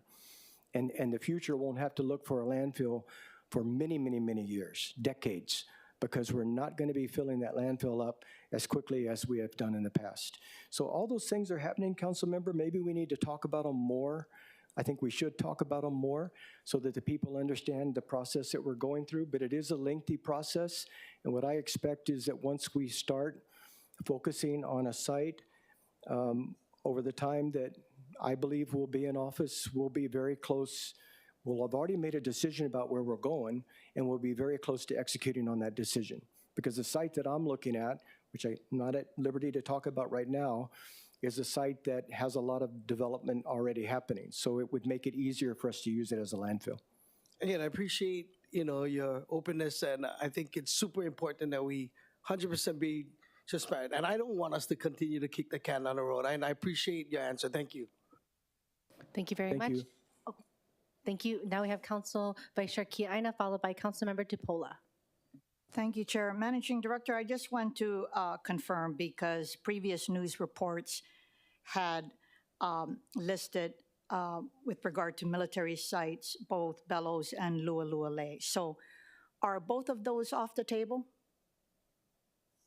So Council Member, I would say from a political will and feasibility, Lualualei is off the table. The mayor and our administration have committed, as I said earlier, it makes no sense to send all the refuse trucks on this island midway down the Waianae coast. That's just crazy. So there's a history of the people in Waianae telling many administrations that we don't need to keep putting landfills in their backyard, and we believe that. So that politically is off the table. Bellows is off the table from a geographic limitation, location to the ocean, residential communities surrounding it, and the fact that the military has continuing need for that land. Okay, thank you. And I just wanted to add, first of all, and it's not that Bellows is in my backyard, I just also want to explain that while I have confidence in your due diligence, I'm not necessarily confident in the military's due diligence with regard to the history of lands. So as a reminder, I just want to let you know, Lualualei was taken by the U.S. Navy illegally out of the Hawaiian Homelands Trust during the territorial period, not as a result of the overthrow, and they know that. And while the U.S. Congress created a remedy in 1995, the fact remains that there are many Native Hawaiians on the Waianae Coast who would love to have those lands back so we can have homesteading, right? It's not about legality, statute of limitations. So, and on top of the fact that the Waianae Coast doesn't deserve to have another landfill there. Second, with regard to Bellows, if you look at the just the land that's there, you have a lot of military lands. You have the city, Parks and Recreation, who are on Hawaiian homelands, and you have a great majority of the lands held by the Department of Land and Natural Resources for agricultural purposes, while you have thousands of Native Hawaiians in Waimanalo waiting for Hawaiian homesteads. So I'm just contextualizing that for you because I'm telling you right now, if the U.S. military doesn't wise up, they are just going to be giving reason for Native Hawaiians to mobilize against their longer-term leases with DLNR. The U.S. government, who created the Hawaiian Homes Commission Act, thinks that it's okay to create Hawaiian homelands on the ridge of Waimanalo for Hawaiian homesteading. That's the kind of thinking went on, and I would like to think that given the progress made from Red Hill and other endeavors to work with the mayor and the Hawaii delegation and state officials, I think that it would bode well for them if they would, in looking at these sites, just remember how they got these lands and tread lightly. So again, I have confidence that you guys are going to do your due diligence. I want to educate the U.S. military that they got to do it as well. So thank you for confirming that Lualualei and Bellows is not on your site list. And council member, thank you for the context and the history. I appreciate that. Thank you. Thank you very much. Next, we have Councilmember Tupola. Thank you, Chair. Thanks for having this hearing, and thank you, MD, for being here and giving us more detailed, flesh-out information about the mayor's state of the city. So obviously, two of these areas that you mentioned are in my district, and you know, I think the phrase "kicking the can down the road" can be two things, right? One could be that people are doing nothing, but I think I've also heard the phrase be used when the community can't see an end in sight. And that's kind of where we're at. It's been talked about for so many years, not just in this administration, that the city landfill would be moved. So I think that's the sentiment of the community, is that they just don't see an end in sight. And even the proposal to the Planning Commission to ask for an extension, that feels like there's even more no end in sight. But I don't think we feel like you guys are doing nothing. You know, there's been task force reports, there's been talking, there's been meetings with the military about this. And I won't go into, you know, full detail of the other departments, but one department specifically that brought up this disparity for my community, on top of just us having the landfill for decades and decades, even prior to the Waimanalo Gulch, it was deeper into Waianae that the city landfill was located. You know, Parks brought up that we have 0 compactors, we have 0 second shift, we have the least amount of maintenance workers. Like, I think that in general, that's where the disparity comes from, is not just not seeing the end in sight, but knowing that we don't even have equitable amounts of support from the city in other areas. So I hope you can hear my heart in that, is that that's kind of where the sentiment's coming from. And I do think that it is truthful to say that it won't get done, you know, within the next 4 years, because that is the truth, right? And I do appreciate the stances of kind of curbing it from coming back into Waianae, and all I can say is good luck moving forward. I just wanted to express that, because we, of course, are not super excited, because until a landfill site is chosen and it's moved, we don't really see an end in sight. But we're grateful that there has been conversations. In regards to Kalaeloa, I have known this issue since I was a representative. In fact, I have the 1999 deed from Mayor Harris where he signed a letter of intent that he wanted the land from the Navy in 1999, 25 years ago. And he put every single thing he wanted there: softball fields, golfing fields, like he listed it out, a sports complex, even with budget items, so how much he thought each of them would cost. And in 2021, when I came into office, I did sit with the administration and with Director Thielen to talk about this.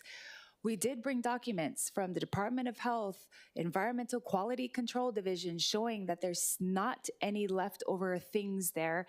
And in this letter, which you so kindly included, it says that there have not yet been determined to be hazardous substances there, which is why we have Coral Crater, which is like a little amusement park over there. We have all kinds of uses inside Kalailoa, and everyone has not determined that there's any type of corrosion or things that could be hazardous to health. And then at the end of the letter, they just suggest that it's prudent, right, to place groundwater restrictions. And then this sentence just gets me. I hope this clarification will allow us to proceed with the property transfer. 25 years and we're still talking about whether or not we're going to transfer the property. And I had seen the deed. So in 2011, they wrote out the deed and they were trying to get that mayor to sign the covenants over to get the land over. So I guess with all of that historical background, my question is, why have we still not signed the deed to accept the land? Thank you for that question, council member. So in the time that I've been here, since January of 2021, we started out having pretty aggressive discussions about deed transfer, and then other issues did come up. And so the PFAS was detected. There has been a PFAS detection, and they're doing an investigative study right now. And that investigative study will both go Mauka and it'll go Mackay. And depending upon the results of that investigation, it may remove some of the restrictions, and it's not only a groundwater restriction now, but it's a soil disturbance restriction. So we can in no way disturb the soil in what's considered an intrusive manner. And when we asked them what intrusive means, we couldn't even put an irrigation system into the soil right now. And so we're waiting. The way it works is it's sort of like a moving target. If from the beginning we had been assured there were no toxic substances on the property, we would have moved forward. And we proposed to the Navy that we'd be able to accept those parcels that had no detection at all. And they declined to break the 400 acres apart.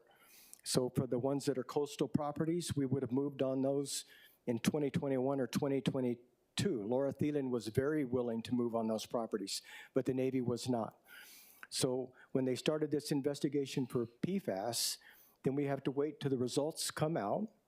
And if the results are that it's limited, then they can possibly take some of the soil disturbance restrictions away. We have no intention to use groundwater in that area, but they can take the soil disturbance restrictions away and we can make greater use of it. But right now, the reason a racetrack or anything that caps the soil appears promising if we take the land, and by the way, the time frame they're looking at now is mid-April. And a lot of that is outside of our control because it's the Department of Health. So they're at the Department of Health right now, talking to the Department of Health about what they're going to do with the PFAS. And then based upon the investigation, we're gonna file a soil mitigation plan saying we won't disturb the soil. And if we can come up with a use that the National Park Service will accept, like a racetrack that allows us to cap all of the existing soil so we don't disturb it, then we can move forward pretty quickly. But I agree with you, the history on this, when we meet with the Navy and we talk about the history, they talk about a 25-year history. But it's like every year goes along, you learn something more, and it makes it more complicated. But I accept what you say as fact, and we're moving as quickly as we can.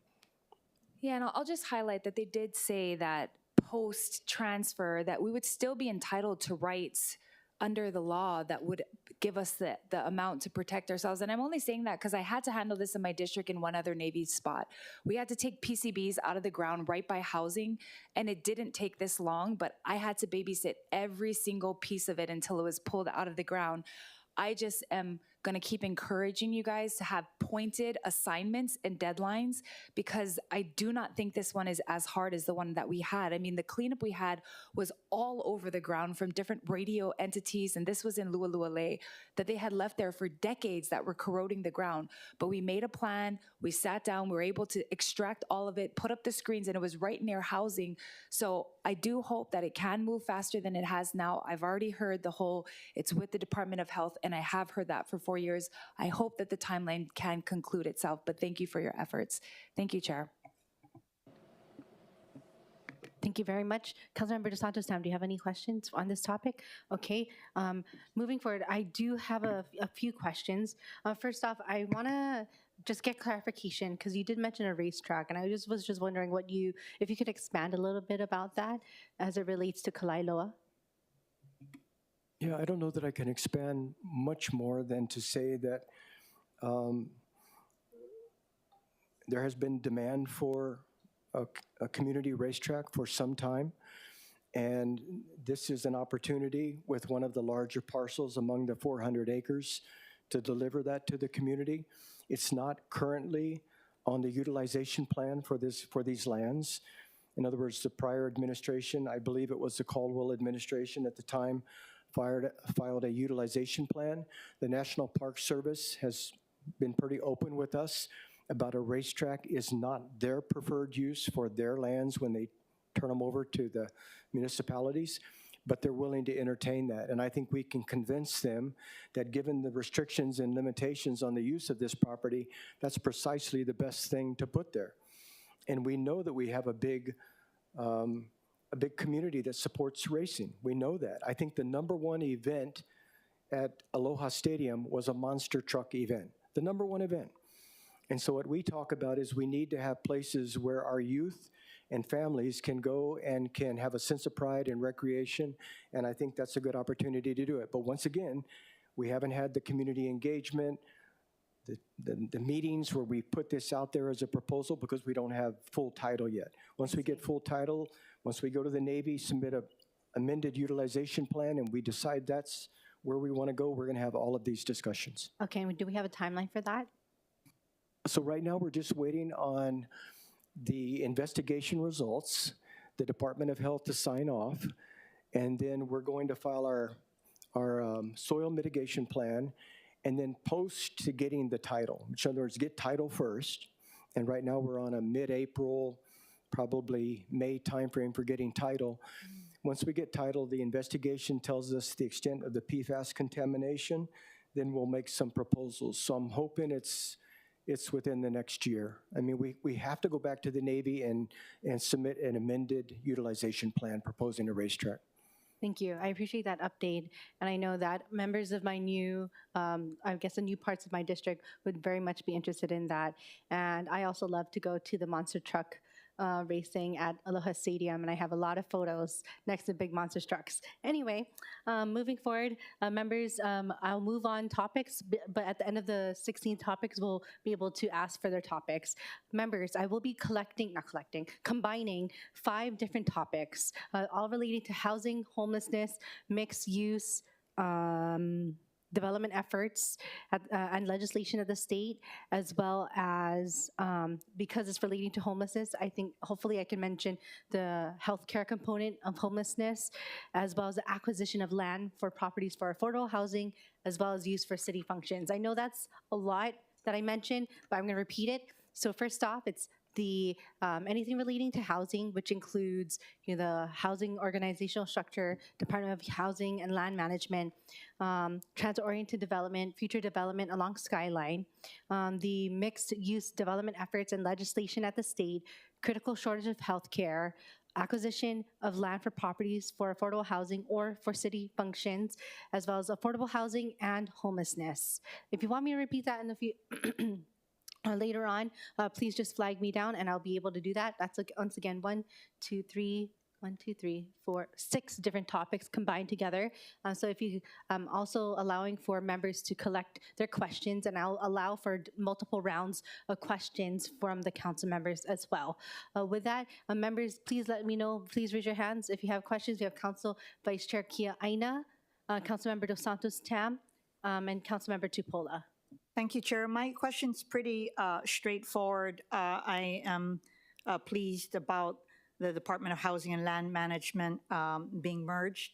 I guess structurally, I wanted to understand how that will operate with on the leadership front, as the Director of Housing will be under that. So who is going to be the director? Are you guys still in that stage, or has that already been determined?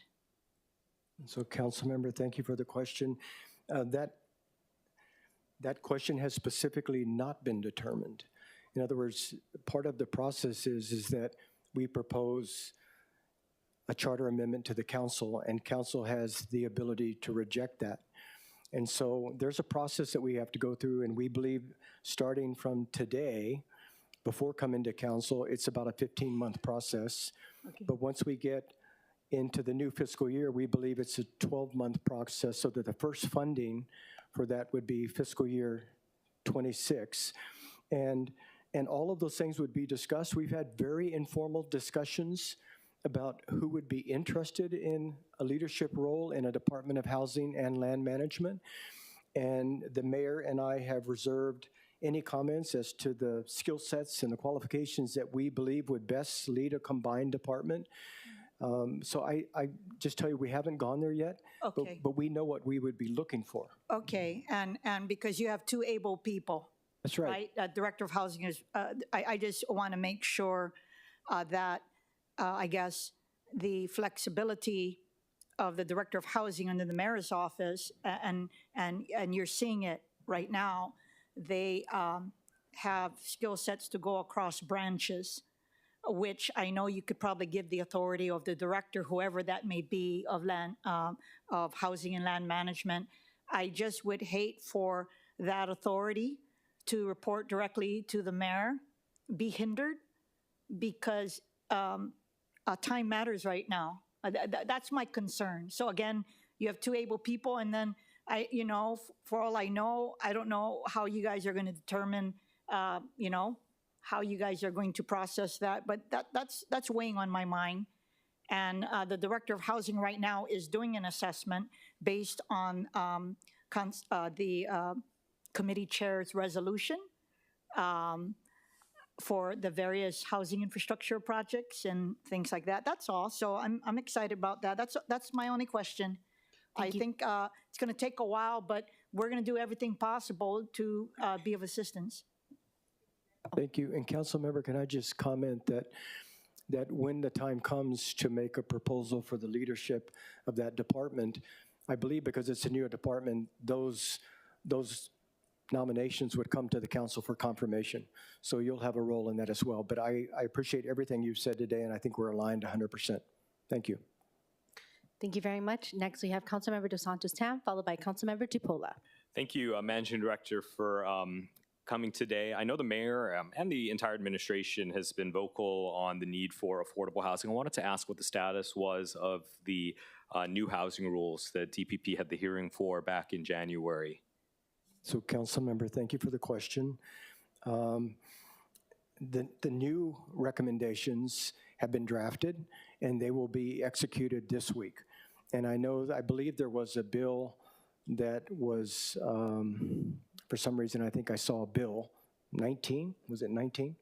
19, and I appreciate that as well, because I think even if we're able to adopt a new rule, it's nice to have a policy indication from council through ordinance. I appreciate that, but we expect to move on that this week, and I thank you for filing that bill.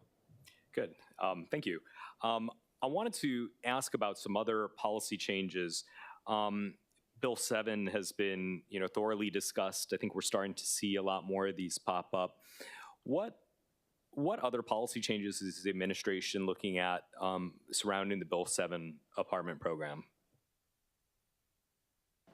So we've been talking about a number of ways to try to help make these projects pencil out. And I appreciate that the Bill 3 initiative is moving forward, and I think that's of comfort to many of the potential builders. I was talking with one the last 2 days after the mayor's state of the city, and they're very much interested in the the pre-certificate of occupancy grant program, because they think that would help them. And of course, the requirement would be to use prevailing wages to do that project. So I think that's one. Bill 3 is certainly promising. We've also been looking at an opportunity to provide land to these Bill 7 builders. So trying to help them with the cost by, if they have a parcel, maybe the city could purchase the parcel from them and then could lease the parcel back to them at $1 a year for 60 or 75 years. And then we've been talking one step beyond that. Kevin Auger has been working, and we have regular meetings discussing whether or not the city can use affordable housing bonds. If we buy a parcel, can we use affordable housing bonds to help put some of the infrastructure cost into that lot to relieve that, what UHERO calls the regulatory burden, and make more of those projects pencil out? So the truth is, wherever we can find a way to lower the cost to the builder in return for a greater percentage of affordable housing, we're looking at all of those options. Okay, thank you. The final question that I had was, how does the administration determine the ROI, that is return on investment, for our housing programs? And the reason why I ask this is recently I had the chance to dive into the Inner Road property. I don't mean to single this one out in particular, but when you calculate the land acquisition and then the rehabilitation of that property, comes out to $800,000 per studio unit. And at that rate, not to be facetious, but we might as well just buy everyone a house in Ho'opili and call it a day. So how do we evaluate how we're spending this money and if it's being done in the most efficient way possible? Councilmember, thank you for that question. We've spent a lot of time talking about return on investment, and specifically in the context of Inner Road, because that was a learning opportunity for all of us. And I would say now, when we go through the process of looking at potential properties or potential buildings, that is near the top, if not at the top, of our list. Because as you acquire those properties, you have to look at life cycle maintenance cost, because the goal is to not allow those properties to go to market, but to keep them in the affordable housing pool. And so you've got to not just look at near-term, mid-term, but you've got to look at long-term maintenance operating cost.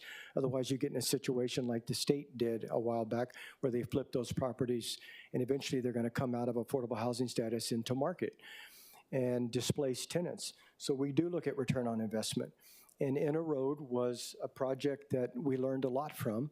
I think right now we're looking at an RFP of putting that out to see who is willing to come in and possibly take what is existing as a shell of a building and turn it into affordable housing. But the numbers on that project definitely don't support an affordable housing development. They support a market-priced house. So that's front and center for all of us. And we continue to learn every day on how to do that better. Thank you. Thank you very much. Next up, we have Councilmember Topola, followed by myself. Thank you, Chair. So for questions on housing and homelessness, thank you to Councilmember Dos Santos Tam for that admin rule question. I did submit a letter in support for the admin rule change for 3-3.2 in regards to for sale units. I do think the admin rules actually play a big role in some of the developers being able to fill those units. So although it's not as heavy as a ROH standard, it has been affecting our ability to really provide affordable housing. I think my first thought in regards to homelessness, and I know that you guys mentioned that the governor's initiative for tuition payback is going to help with the medical professionals. However, there's quite a bit of homelessness that's outside of DOH. DHS holds all of our contracts, and I have to regularly talk with Harold Burkeen about that, because that's how we have been able to determine what our sectors are for partners in care. That's a big deal, because what sectors we're in determines what resources we have, and that's all determined at DHS level.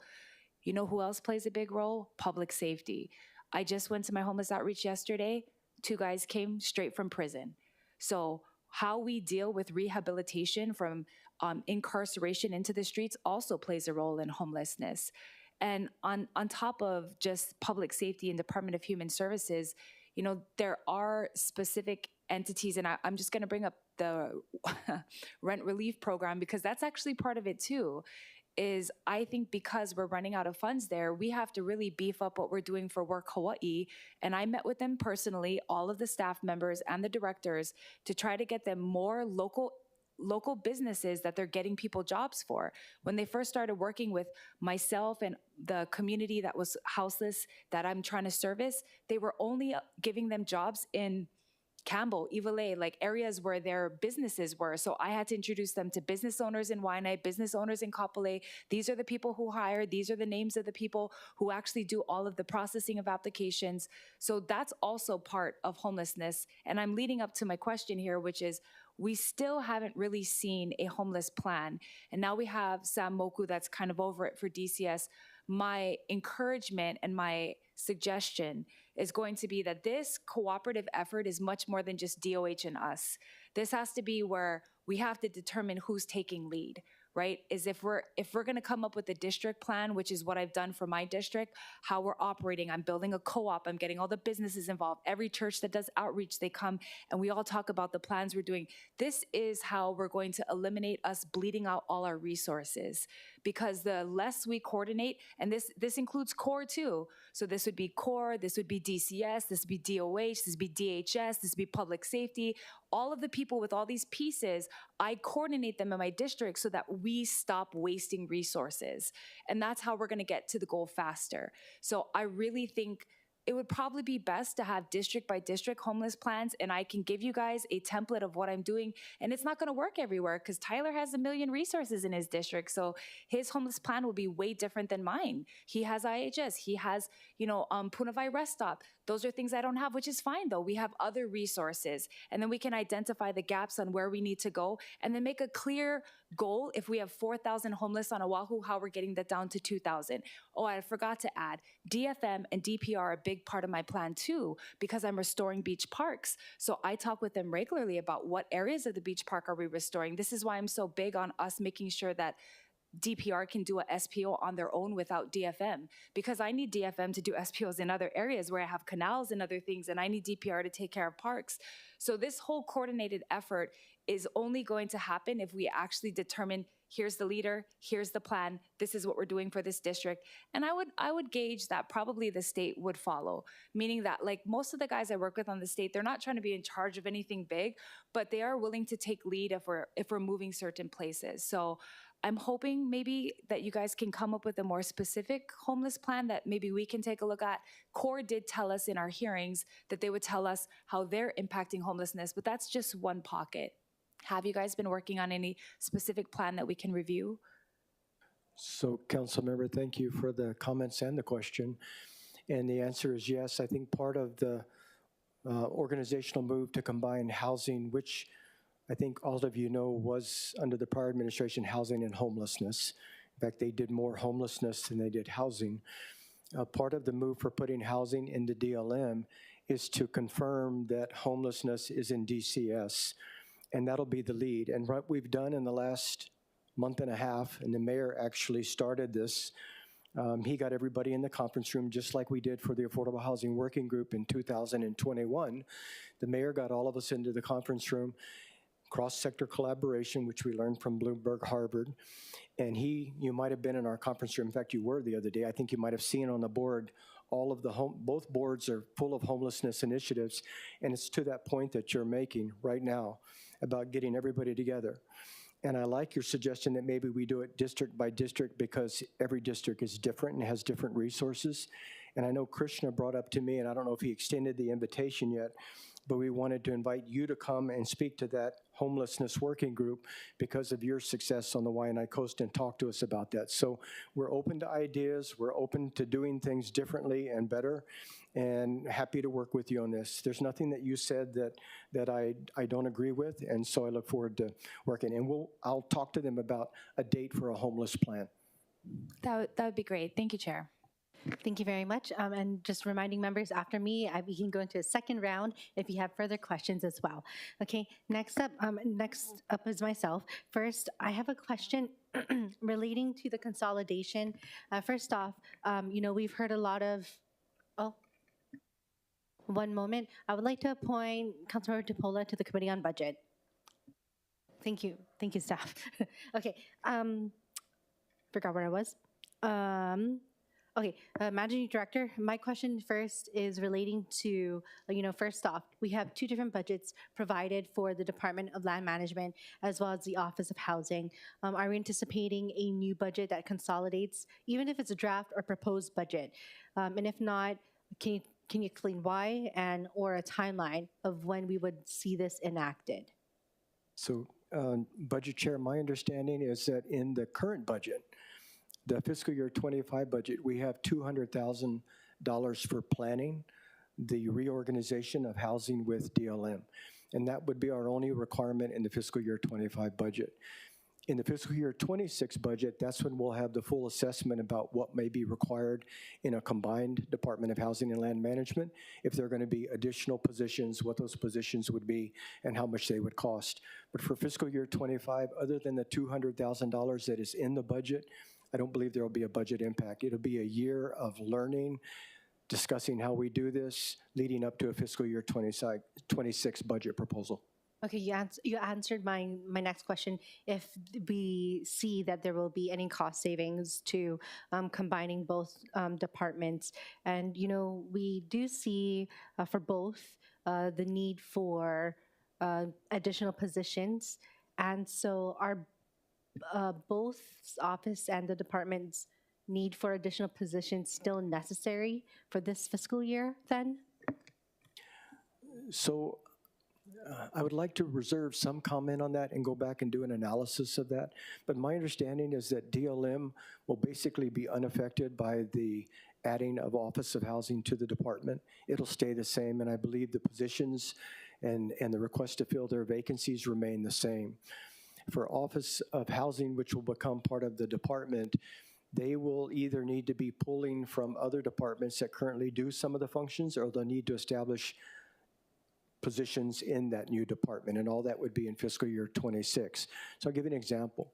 Right now, DPP does affordable housing policy, and we've met with the DPP staff, and they frankly have told us they don't think they should be doing affordable housing policy. So if we have a Department of Housing and Land Management, we would want the policy staff that actually knows 201H and how we work with the state and how these projects are processed. We would want that to be in the Department of Housing and Land Management. Whether or not they come from another department over to the Department of Housing and Land Management remains to be seen. But that's true for almost all of those functions. For the private activity bond functions that are currently being stood up in DPP, because we have an active private activity bond program, we need those positions. But as we go through this one-year process to stand up the Department of Housing and Land Management, those positions may be moving to the new department. So there may not be new positions, but it may be taking positions that currently exist in departments that will no longer have a housing function and putting them in the Department of Housing and Land Management. It's just, I can't tell you right now, but as soon as I have more information on that, we'll give it to you. Okay, I just want to know if the requests for the additional positions in both departments are necessary, and I understand that you still have to analyze that. My next question, also relating to homelessness and in another agency, I know that you mentioned about asking different departments or DPP if they still are able to do homelessness or affordable housing. But have we asked HESD staff or EMS staff if it was functional for them to transition from EMS or ambulatory services to then be at the forefront of homeless services? You're talking about the core component? So the core component, yes, that was discussed extensively. And the staff knew on the EMS side that if they wanted to transition to the core side, they could. Nobody was involuntarily assigned from EMS to the core side. So as we build up the core side, we advertise outside HESD for people to come into the program out of Kapiolani Community College, where they go through the program. And then we also get people in HESD the opportunity to go to core as well. So none of that has been prescriptive or required, but I think we've been very successful in including everyone in that conversation. And if you know of someone or if you've heard something that we haven't done, please share it with me and I'll work on that. Okay, thank you. And my last question for this round is, will there be any, will either the Department of Housing, Department of Land Management or Office of Housing moving forward be looking for federal dollars to provide the services when they do combine as a department? Council member, I think for some time we've been asking all of the departments to look for federal funding opportunities, and we'll continue to do that. I think for affordable housing, there's quite a few opportunities that are out there, and we can continue to work with the federal departments that will assist us on that. I think forming a Department of Housing and Land Management will only make our opportunity to do that stronger and better. I think with an Office of Housing, honestly, with no staff, it's very difficult for them to go out and get funding when they don't have the staff to implement or execute. So I think it'll be better once we make a department. Thank you. Okay, next round of questions from the council members. Members, let me know if you have any other questions for the second round. Okay, seeing none, I do have another question. This is relating to the efforts that the mayor, along with the other mayors throughout the nation, are going to DC to lobby for new vouchers. With the different structures or organization, or the different organization of the housing departments or homelessness departments, which department will then handle housing vouchers? Yeah, good question. My understanding of that program is that since it's under HUD, it will probably continue to be a DCS program, but I can't say that's definitive at this time. It may be. Mayor's priority has been that you make the organization match your priorities, and we have to look at how the federal government is organized in that respect, and if it makes more sense for that to be under another department, we would propose that. But I can tell you there is an enormous administrative oversight function associated with vouchers, enormous. And it's largely funded through federal positions that are in DCS. And so off the top of my head, I think the Department of Housing and Land Management will have the execution side when they're able to get project vouchers confirmed by DCS, or when DCS is able to provide them additional vouchers, but I don't see that entire function moving to the Department of Housing and Land Management right now, but that could change. Okay, thank you for sharing that. My next question is in relation to something that the mayor stated in his, specifically relating to homeless services. So he mentioned in his statement or speech that he said homeless service shelters from Waikiki, Wahiowa, from Hauula to Ibile. Are these units for housing or actual homeless shelters?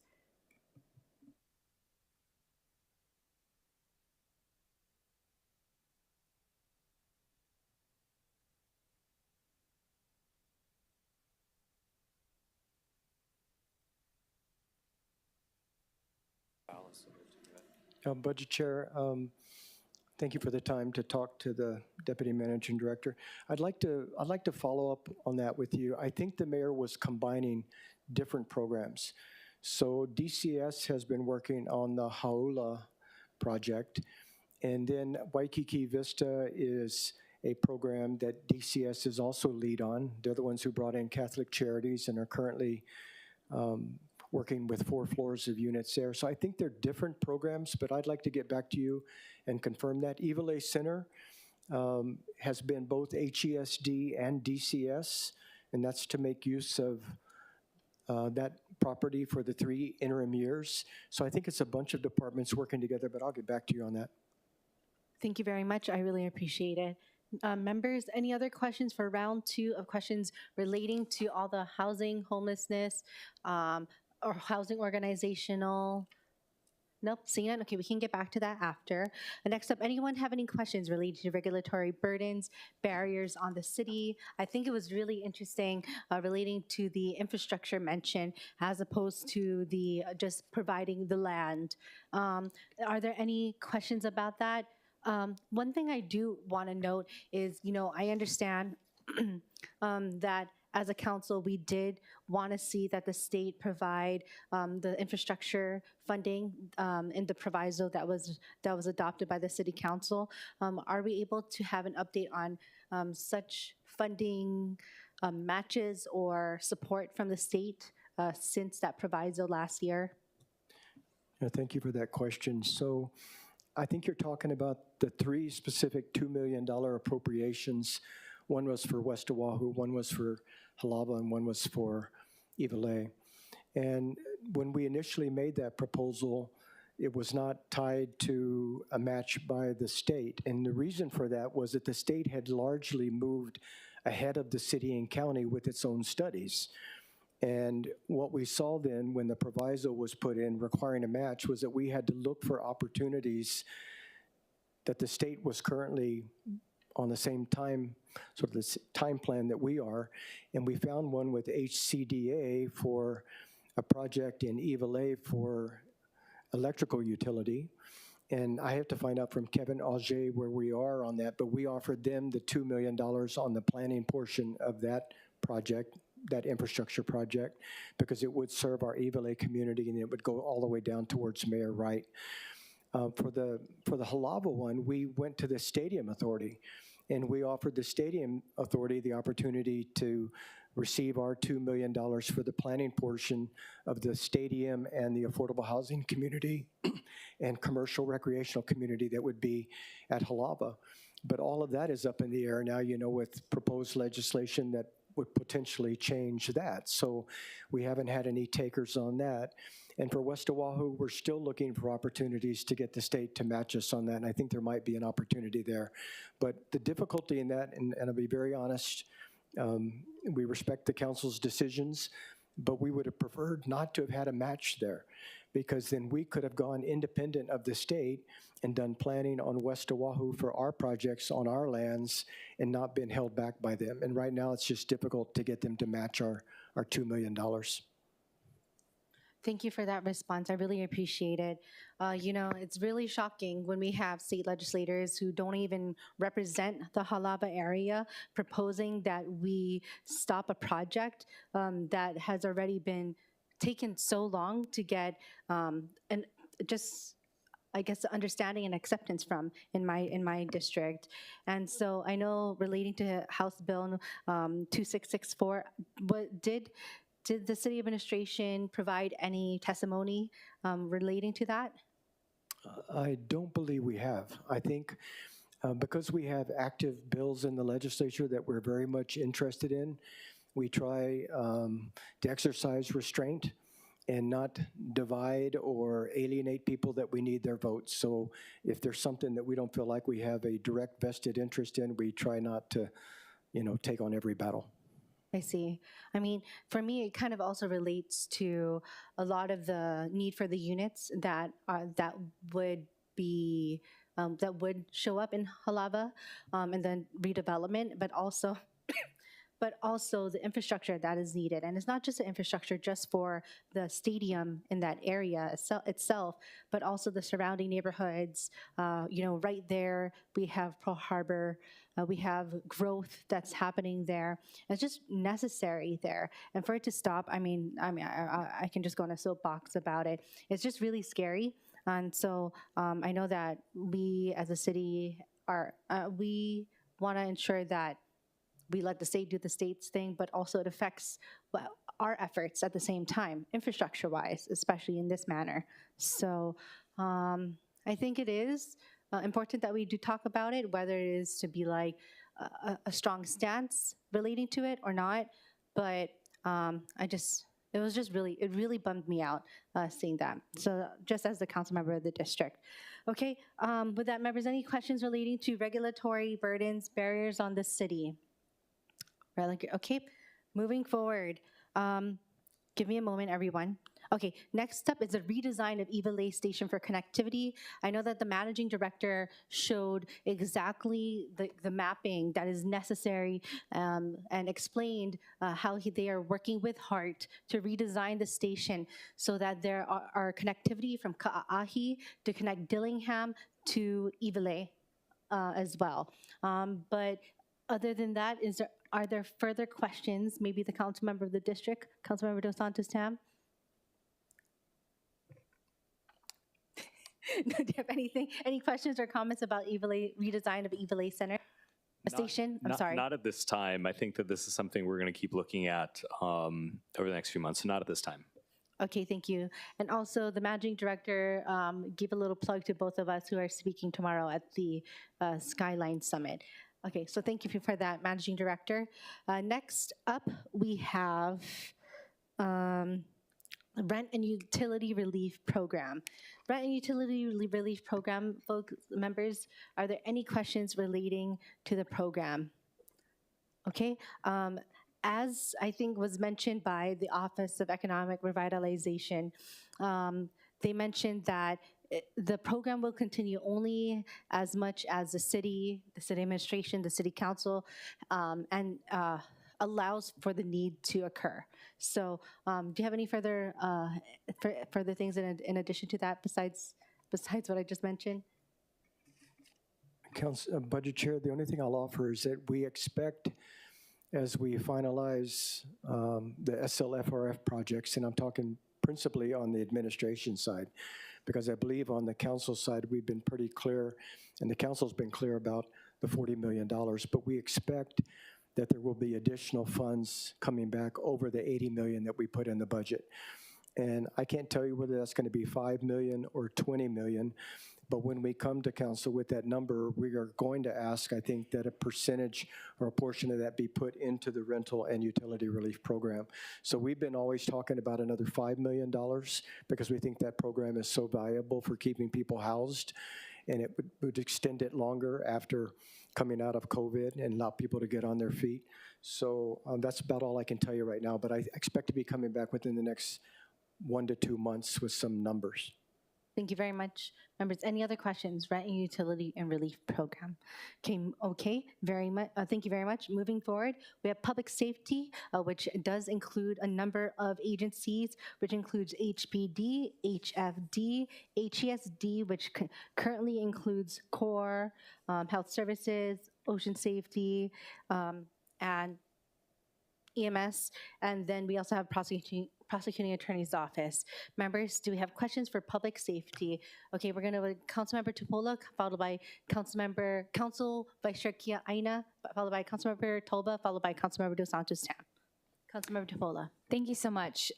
In this first round, I just wanted to make comments about ocean safety, and then maybe when we come second round, I have a couple more on prosecuting attorney and HPD. So, first off, thank the mayor for being on the same page. Obviously, standing up a department is now the goal for everyone, and that's great that we're going that direction. I do think that the consensus or the majority of the task force members being in favor of the mayor doing it isn't exactly correct, but they did keep me updated. I do believe Chief, Lager, Phillips, Fairchild were all in favor of commission. Cadiz, Ralph were for the mayor standing it up, and Bug said he could go either way. And either way, like, there was no actual tally given to any of us, but I do know that, the idea of us having community input in order for us to stand up the department is important, because the first step for a new department being from the community would be totally different than from the admin, meaning that watermen, waterwomen that are chosen to be on this commission that help to kind of flesh out exactly who would be the chief, what would be the procedures, policies, what would be needed. I think it would be so beautiful to see that happen so that the community could be a part of shaping that. I also think that by doing that, we would be able to get onto the next cycle budget timelines so that the department itself could have enough infrastructure where we could agree on if there's going to be an assistant or a deputy chief, if they need this for the commission, and that's still kind of being worked out. And so I guess, I'm making some statements and I'll ask a question, but I do believe that moving forward with us being able to have the commission come first so that they can shape these decisions would really be advantageous to the first step of another emergency service or public safety department in the city. And I think it would also benefit the lifeguards to be able to have their voices be heard in the shaping of that, as opposed to administrative decisions. I also think that, in 2016, when DLM was created, that went on the ballot and it passed. the Office of Climate and Sustainability, that one on the ballot that passed. And this last ballot initiatives, the 4 that we put on there, 3 passed, only 1 didn't pass because it said the word taxes, and everyone was like, nope. But the majority of it passed. And so I think even alluding to the fact that, oh, if it goes on the ballot, it might not pass, I think that's inaccurate. But again, that's what we want, though. We want the community voices. So I think all around, it would be a healthy way for us to go forward. And so personally, it's my feeling that moving forward with the composition of the department and commission together, getting the community to weigh in on it, building a commission out of community members would be my suggestion moving forward. And of course, working with the admin closely, because that would be a whole budget building exercise, right?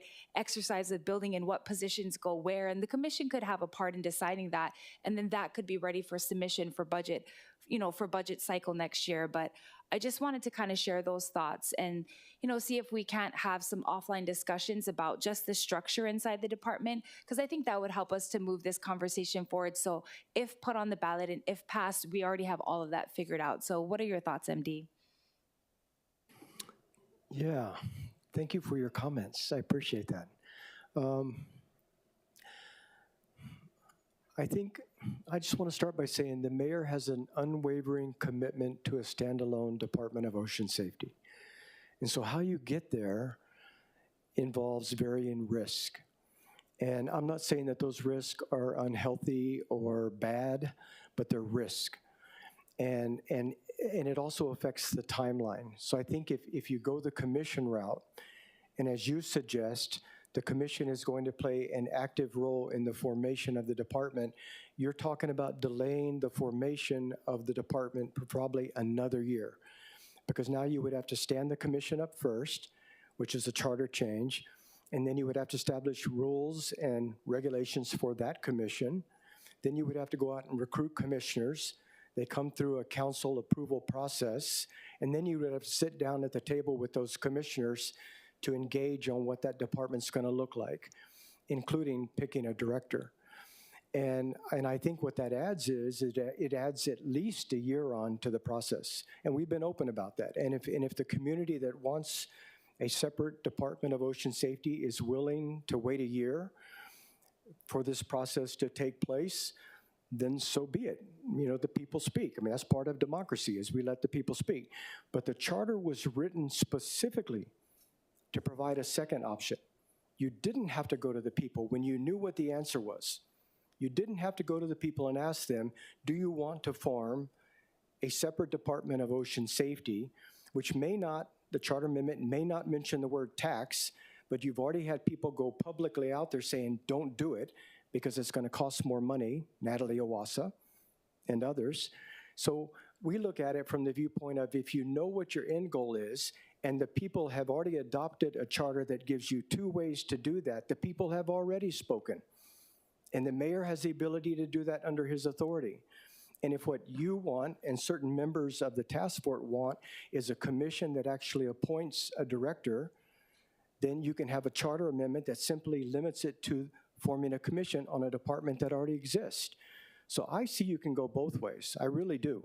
And I respect the people that would like to do it through a complete charter amendment, but there is a risk.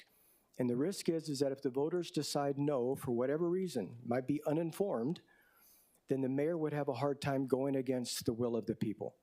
Understood. Yeah. And I appreciate your thoughts. I do think Natalie Wassa says no to everything. So we're used to that. We're aware of her opposition to all. And I do like her insight whenever she brings it into the council room. But I do also think that obviously the commission appointing a chief, not a director, but an ocean safety chief, similar to what we do for the police, is going to take all the politics out. One of the things we need to do whenever we create a public safety department or entity is make sure that there is no any type of council or man. And again, the commission would be chosen by the mayor. What I wrote inside the amendment would be that it would follow suit, right? The mayor would come, they'd come before us to be confirmed, of which there's some give and take there, right? We've had some of the commissioners for various public safety ones be rejected, and we've had to go back to the drawing board. But I think it's going to give us that ability to have that buffer so that there was no politics in there. And I'm not saying there is. I'm not saying the mayor is or you guys are. But I think that taking the right steps, and because yes, we know what the end goal is, but how to get to that end goal is not just the issue, it's also what the end goal will look like of better support. What's happening now for lifeguards is not what we want to keep continuing to see. We want to see more. So how do we make it where it's more robust and they can give their voices as to how a better structure would help us to stand it up correctly? And so I'm not saying that, similar to what Councilmember Tolba said about kicking the can down the road, I'm not saying we would wait for 1 year. I'm saying we'd be busy for 1 year, getting the community involved, getting the commission involved, getting the voices involved so that this structure is able to stand itself up in a more supportive way than we've seen in the past. So thank you for being open to both ways. And I know there's risk involved, and they are first responders and they know there's risk involved as well. So thank you for your thoughts and of course for your commitment to continue to move forward. Thank you, Chair. Thank you very much. Next, we have Council Vice Chair Kia Aina, followed by Councilmember Dos Santos Tam. Thank you. Managing Director, one of the best parts of the mayor's speech was, of course, for me, the recruiting bonus of $25,000. So, and thank you for laying out the how it will be tiered. It's important to me, as you know, because and if it wasn't clear in the budget hearings, my highest priority is getting my district's community policing team up to pre-COVID numbers. So it's currently at 5 and it was at 9. My worry is that that because of the large vacancies in the patrol officers, that people may feel that's not fair. So I just wanted to say I'm excited about the mayor's proposal because I think that it's going to be helping to get to the root of the problem. And I guess if you saw this morning's news on Hawaii News Now with the SHOPO president, Bobby Cavaco, he said that he clearly supported that, right? But he also talked about how we also have to look at retention efforts. And he talked about it was called a deferred retirement option or a DROP, which is what the state of California currently uses.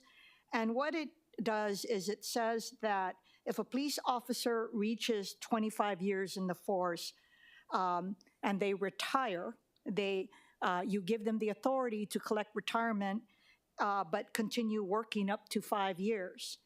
And so I think that that proposal needs to be looked into because I don't see any downside to it. What would be the financial cost? You have the vacancies. You see what I'm saying? And so what that does is you have the bonus up front for the police officers and that you have the and you're giving an incentive for those who are on the verge of retirement because you can do all you want at the front end, but if you don't address the retirement part, right, they're tired, right? And they want to retire, but you could give them that financial incentive. And so I just want to ask your thoughts on that and also to do something like that. Under whose authority can that be granted? Is that by the mayor? Is it by the police chief? Would that be from through regulation on the retirement front? Can you opine on that? So Vice Chair, the question is specific to the retirement portion, the retired 25 plus work additional 5. So I would like to look into that and get back to you. I'm almost positive that it involves ERS as well. I'm almost positive because it affects, I believe, their actuarial tables.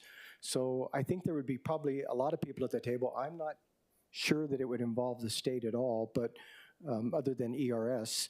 But yes. I would like to look into that. Okay. And don't you think that it's worth looking into? And absolutely. So in my mind, my question is, does it need legislative authority to make that happen? Or can you do that administratively, of course? That's my bottom line. We'll research that. Yes. And then lastly, going back to my community policing team, of course, I know if you guys do a comparative analysis to the other districts, I'm open to that, of course. I'm just speaking from my perspective that it is my highest priority in the budget. And I know that at the last hearing, they're going to go look into it, but I would hate to have to, but I'm going to offer 4 new positions for that. And if they can find it, then that's good. But I need to I need to speak up for my community. And public safety, I need not tell you, is of high importance to all of our community, and that's what we would like. And so maybe it might be worthwhile to take a look at all the districts to find out the difference between pre-COVID and now, and maybe do it all at the same time as a matter of equity. Councilmember, I appreciate that suggestion, and interpreting what you've said, I think execution is key. Yeah. So if this 25,000 incentive bonus works, we're able to fill our ranks, how we execute and how we deliver assets to communities is what matters the most. I appreciate that. We'll do research, we'll look into this and see if we can get more information to help you. Okay, thank you so much.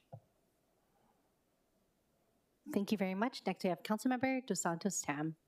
Thank you, Chair. I wanted to actually follow up on Vice Chair's questions about community policing teams. In last year's budget, there was a proviso that at least $900,000 out of current expenses be appropriated to expand the CPT programs in all 9 council districts. Has that money been tapped into and utilized? Council member, I'll need to get back to you in writing on that. I appreciate the question. I think it's very specific and we should be able to get you a specific answer. Thank you. Another specific one that's very important for my district, and I know is a priority of the mayor, is we have been in touch about the Chinatown Task Force. And I actually had a chance to meet with Major Okamoto yesterday to talk about the enhancements that he's been doing since he got in at the Chinatown station. Can you confirm whether the Chinatown Task Force is going to be continued in the FY25 budget? It is, and what I'm not able to confirm is the exact amount today. I got an email from your staff before I came in here asking whether it was 300,000. I think at a minimum it's 300,000. It may be more than that. It's in the budget. We have funds to continue through the fiscal year, but beginning July, we would need additional funds for that program. And it is in the budget, and I'll confirm how much to you. Great, thank you. That's very important, I think, for the folks that have businesses down there, live in Chinatown, and also visit Chinatown. So thank you. Thank you very much. Next is myself, and then we'll go to the second round. First up, and this is just purely questions. I support the efforts with ocean safety, or the Department of Ocean Safety. I just was wondering, just generally, because we've been talking about consolidating departments, adding new departments, et cetera. And so how much additional funding is necessary for to establish new departments? So Budget Chair, I don't have an exact number for you. I think we have an estimate that came out of the task force, and I'll get that to you. Obviously, it would mean a new director and a new deputy director with administrative staff. So that's probably the bulk of it, but I'll get that number to you. Okay, and then how do we determine where their office or headquarters or office space will be? Yeah, that's a good question, and it's been a bone of issue with ocean safety for some time, given their current operations. So they're not combined with EMS. They operate separately out of a site on the Kapi'olani Parklands. And I think that's a question we can look at, is whether or not, if we have a separate Department of Ocean Safety, we need to look at providing them additional office space. But we haven't talked about that so far. Okay, thank you. So we currently we don't see such efforts reflected in the FY25 budget then? That's correct. No impact to the 25 budget. Okay, so then it is still necessary to consider the request, the proposed budget's request for additional positions within ocean safety? None that are dependent upon it being a separate department at this time. There are requests that are associated with normal operations, but they're not specific to a separate department. Okay, my next question is in relation to HPD and the recruitment and retention efforts. I know it was mentioned about the 25,000, we talked about a little bit about it, and then for 123 recruits. And so do you know how much in the proposed FY25 budget is in there for recruitment and retention to provide the 25,000 or the 5,000, et cetera? So Budget Chair, my understanding is there's currently not a figure in the fiscal year 25 budget because the The amount that we expect to come by those that pass the examination would be from salary savings in fiscal year 25. So it'd be in 26, 27, and 28. After they make through the full payout, the total value would be $3 million, but it would start in the 26 budget. You're right. It's stated right here. I apologize for that. But thank you for that clarification, because we do also see that in the line item report that there is $555,000 that is for recruitment and retention, which is on page 447 for the under HPD Police Support Services. So that means none of that will be used to go into the efforts for the 25,000, 5,000 for the 123 recruits. Budget Chair, let me confirm with HPD. My understanding is that we didn't budget for the 25,000, but I'll find out what the 550,000 line item is for and get back to you. Okay, thank you. I appreciate that. Members, okay, we are going into our next round of questioning. We have Councilmember Tupola. Yes, go ahead. Thank you. Thank you. So I wanted to do some HPD and prosecutor questions. Thank you, Councilmember Cannon, for bringing up the bonuses. And of course, the going joke in HPD is, should we all quit and get hired again? Because they do think that, you know, retention bonuses would also help the guys who are just basically on the verge of whether or not they should retire or should they stay, because at this point, retirement looks better than staying on the force. So I'm hoping, I mean, that's not something that actually you guys can do in HR. That's a collective bargaining. So I don't know how that will all work out, but it's going to be important.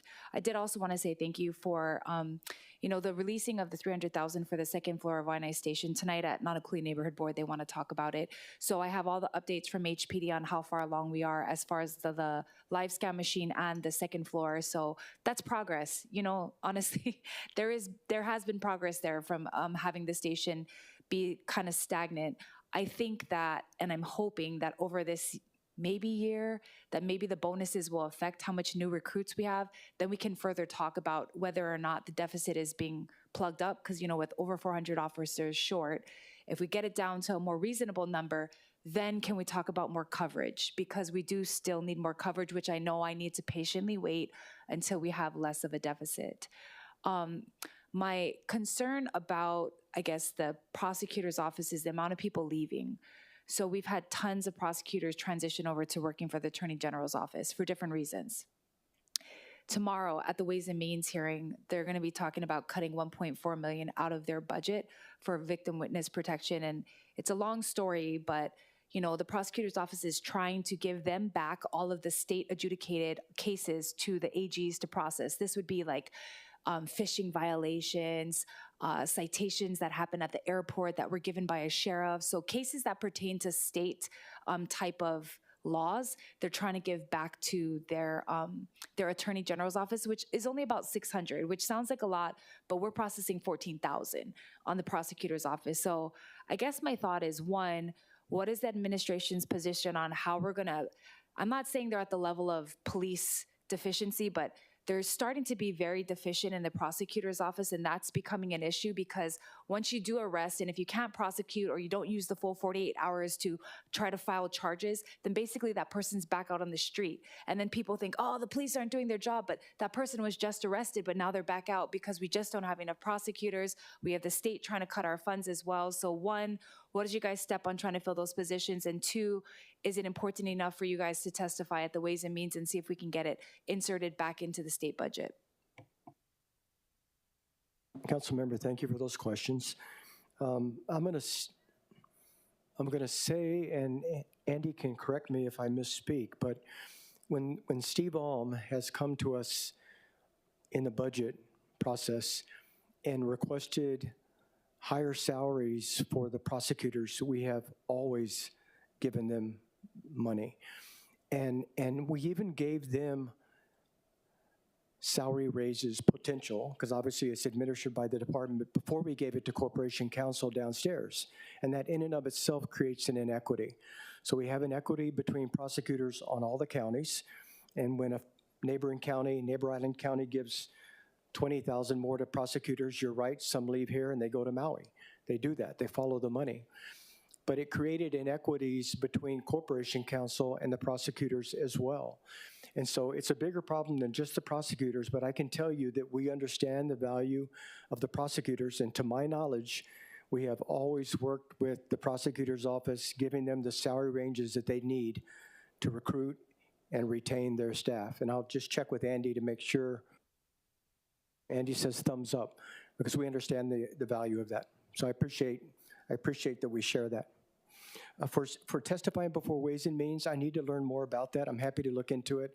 Honestly, that wasn't on my radar, so I appreciate you bringing that up. I will do that. Thank you, MD. And just for clarification, I think here at the council and as well in the admin, we are trying to up their salaries. We knew that was a reason, but you know when you guys do your little 3-on-3 meetings or whatever, like I do think that and the DHR piece, we're gonna have to study a little bit more internally why we're having everyone leave, because maybe it's not actually tied to the salaries, but I don't know. I really don't know. I'm just saying that some of our key prosecutors that I love and did such a good job, they're gone. So I'm concerned, you know, because I think we need it. And I do also think that being aware of our budget items on that side are going to be important for us as well. And I'm not talking about a bill. This is the state budget. So in the state budget, 1.4 million got cut. Thank you, Chair. Thank you, members. Members, we are still in our second round. Any other questions relating to public safety? Once again, this includes HFD, HESD, HPD, and prosecuting attorneys. Okay, Chair. Okay. So, Managing Director. Thank you, Budget Chair. I just wanted to make a couple of comments. Krishna was able to confirm that in the fiscal year 25 budget, we do have $300,000 for the Chinatown Task Force. So that's the number that's in the budget. And then secondly, I also wanted to give a thank you to Shopo and Bobby Cavaco for working with us on the incentive bonus. As you know, we had to go to Shopo, and we did. And they worked with us on that, so I appreciate them doing that. Understanding that when you give bonuses to new hires, it creates certain issues with the current staff. We understand that. So I appreciate Shopo working with us on that. Thank you very much. Okay, my next question is for second round of question. I have a question relating to the first twin engine rescue and firefighting helicopter.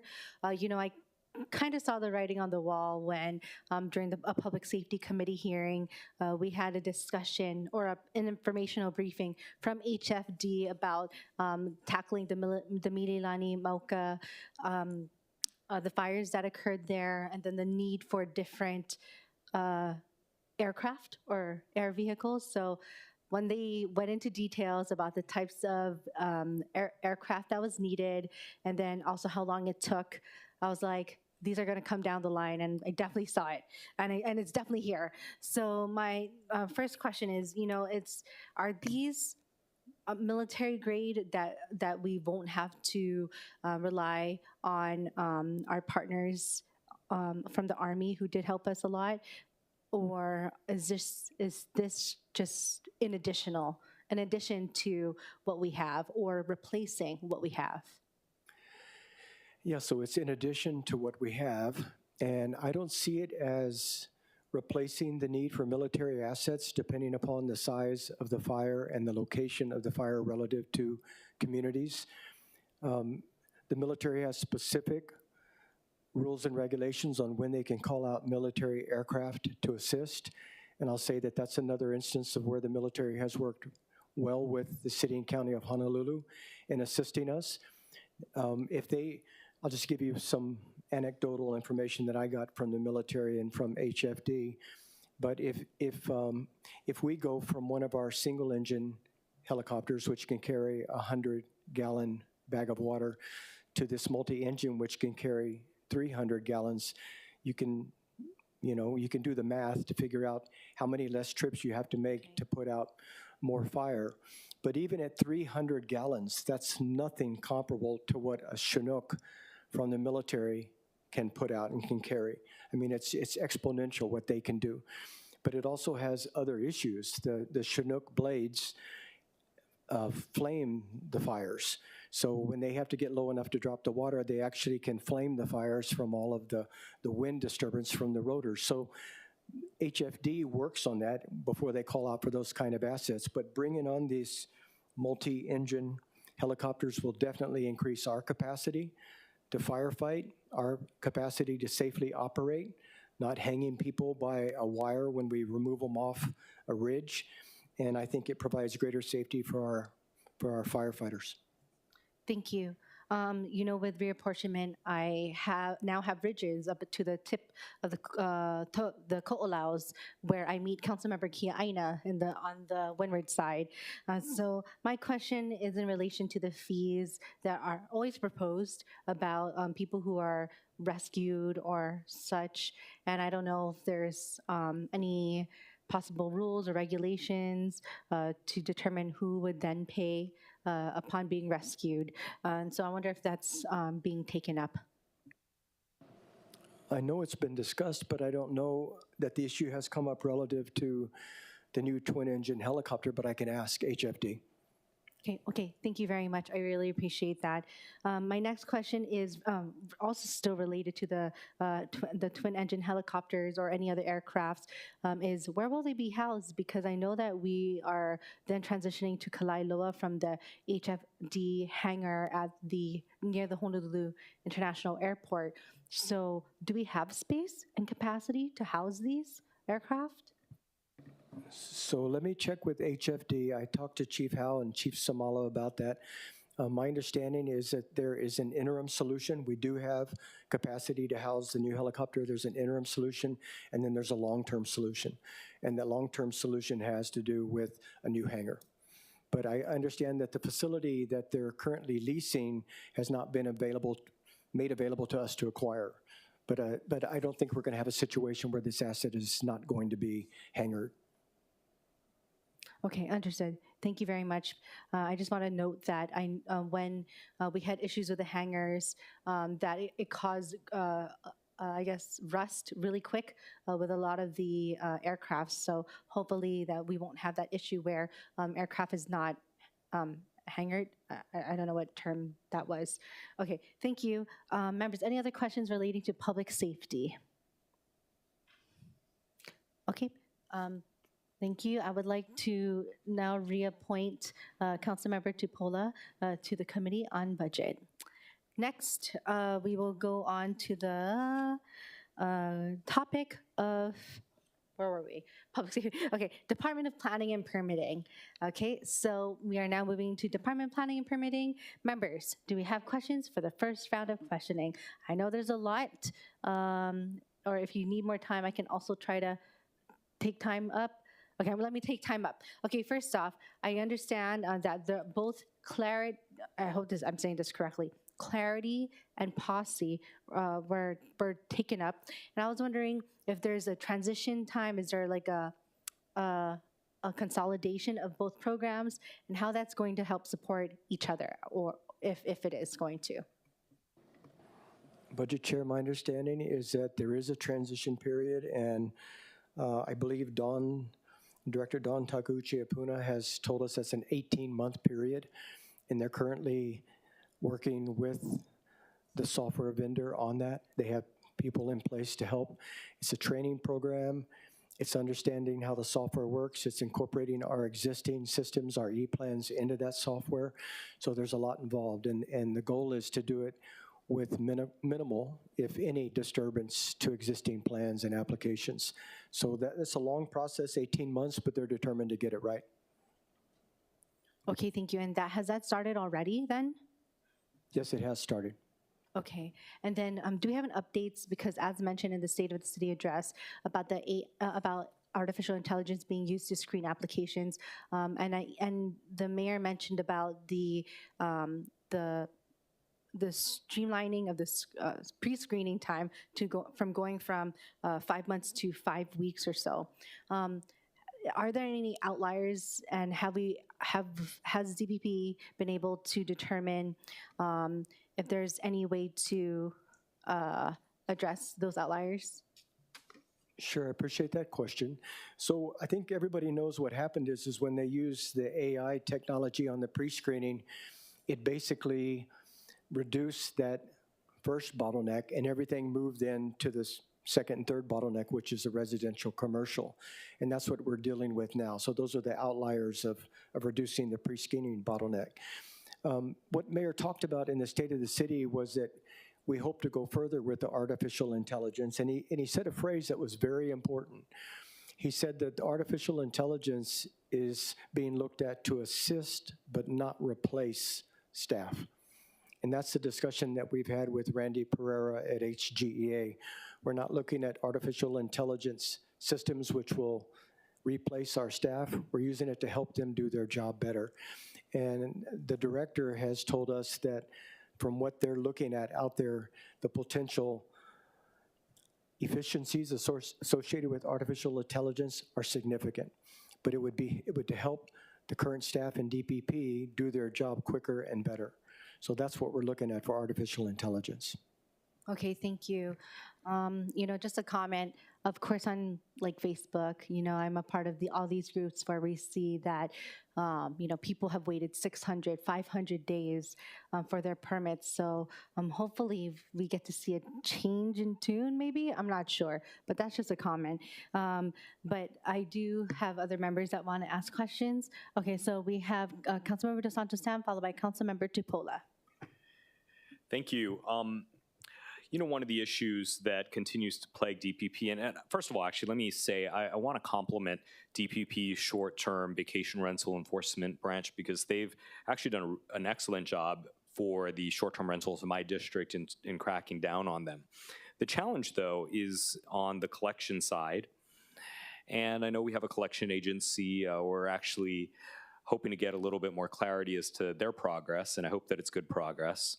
But additionally, beyond that, I wanted to ask, what can we as the council do to better support DPP's efforts to place liens on the serial violators to make it actually hurt for them, rather than just continuing to issue, notices of order that they don't comply with? Similarly, there are cases of burned down homes where the only remedy is really some sort of eminent domain or lien action to compel the executors of the estate or whatever it is after it's burned down to comply and do all of that. Council member, I'm definitely not an expert in this, but I will share with you what I've heard. And I think you know that for the last 2, if not 3 years, we've gone to the state legislature and we've asked for the ability to have non-judicial foreclosure based on our liens, and we've been denied. And we've been denied because there are lien interests which wish to remain priority over our liens. And so it makes it very difficult for us to enforce. If we were tried to enforce through condemnation through the judicial system, there would be prior liens, typically mortgages, second mortgages, which would have priority over our efforts, meaning we may not end up getting anything for some of these major lien amounts that are out there. And we have some major lien amounts. So the first thing is the process. The process works against us because we don't have priority. And to the extent that this council can help us next year, because we're going to put it in again, for the city to have the ability to do non-judicial foreclosure, we really need to be able to go to these homeowners and at least put ourselves in a position where they can negotiate with us on a payment plan, even while they continue to pay off their mortgages. That's what we're asking for. We can't even sit down at the table and have that conversation right now. They can just say, I'm not going to pay you. So any way that the council can help us leverage that power at the legislature next session, I would appreciate that. And I'll invite Andy up if he has other ideas. Andy? Okay, not at this time, but council member, I'll look into that because I'm not totally understanding of what other options might be, but I'll look into that and see what else we can do to help get paid. We'd appreciate that, and I think this would help us to clear out some of these serial violators and really enforce against them. My second question is going to be a little bit oblique, but I think you'll understand. I know the mayor has prioritized rejuvenating our downtown area, and that means some of the office to residential conversions. I understand that there have been a few bottlenecks, I guess, internally within DPP that have hindered that process. What's the administration going to do to help push the mayor's vision forward over the next few years? Yeah, I appreciate that question, and it is definitely a nuanced question. And so I think you know that in DPP, we made a commitment in 2022 when we appointed Director Don Takeuchi Apuna, Director, to work with the staff in DPP. And what that meant was that we were not going to bring in consultants to basically override the staff and tell them how they should be doing their work. We were going to work with the experts in DPP, and part of that means a cultural shift. And I believe we're making progress. The skip level meetings have been very valuable to us in DPP because the mayor and I got to sit there and talk to people who disagreed with the administration's position on affordable housing policy. And I think we've been very open about one of the phrases that we would say to the policy when it came to the 80% AMI interpretation was you can't raise the rent on a unit that doesn't exist. And that was our point to them. We understand that they want to protect all the units that are on the market and the people that live in those units. But for the future, if we're not building more affordable housing because we don't come up with the means for the builders to pencil these projects out, then we're making no progress. And we've actually made progress in DPP by working with the staff on that, which is one of the reasons that we want to transfer that affordable housing policy responsibility from DPP to the Department of Housing and Land Management.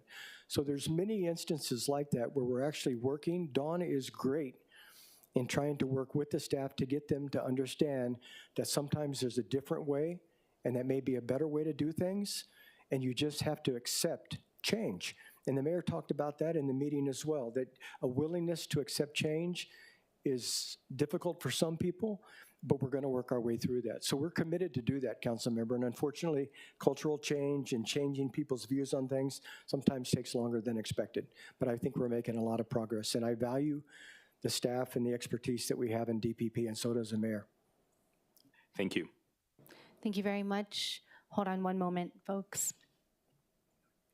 Are you sure? I don't want to continue until... I'll just take a recess. Members, we're having some technical difficulties with Zoom. I will take a recess. Recess is subject to order of the chair.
here where things are correct.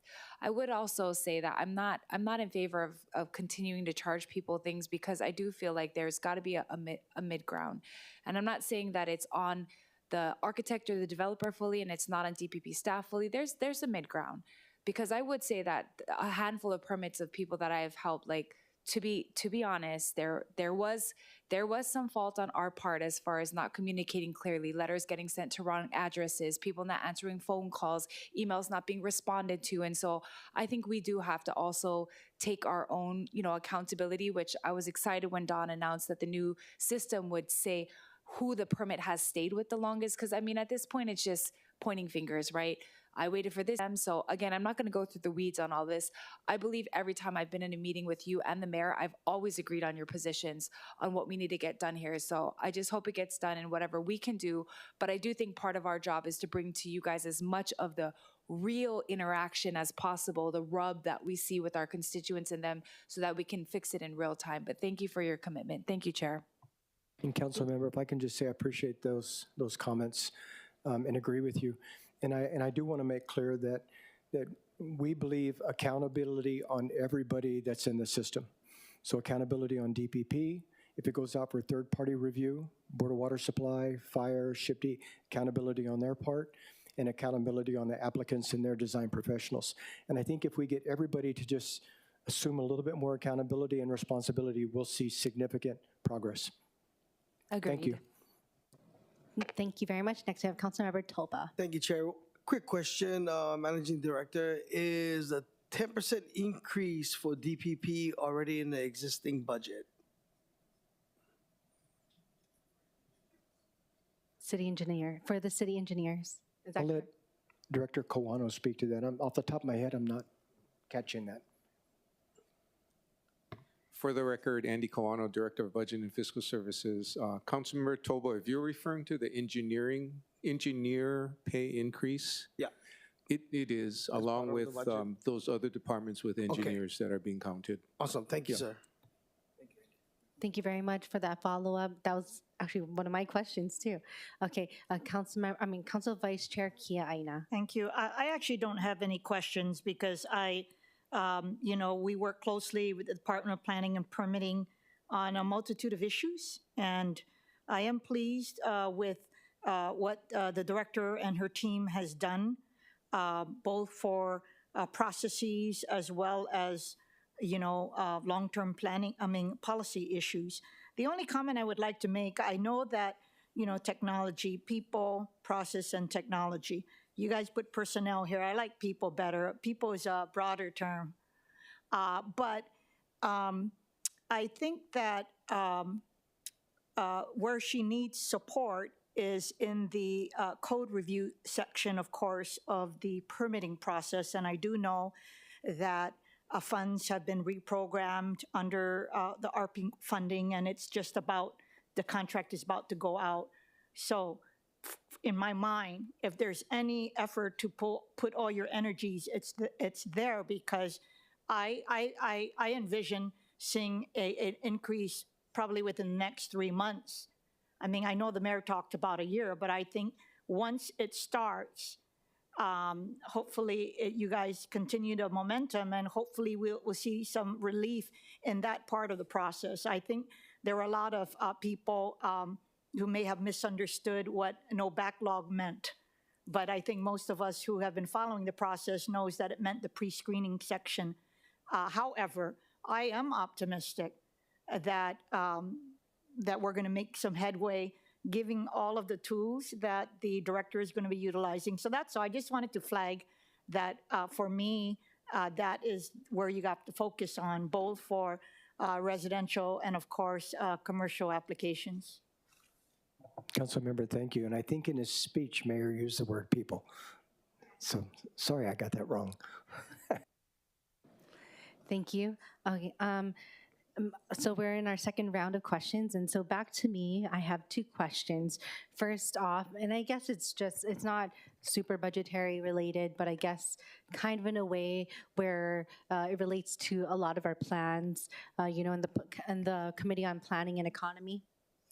we have we have updates from the Department of Planning and Permitting, but relating to plans. But also, when we receive plans, whether it be in the form of an SMA or other types of plans for us to then take at the council, it should have already gone through a pretty extensive DPP review.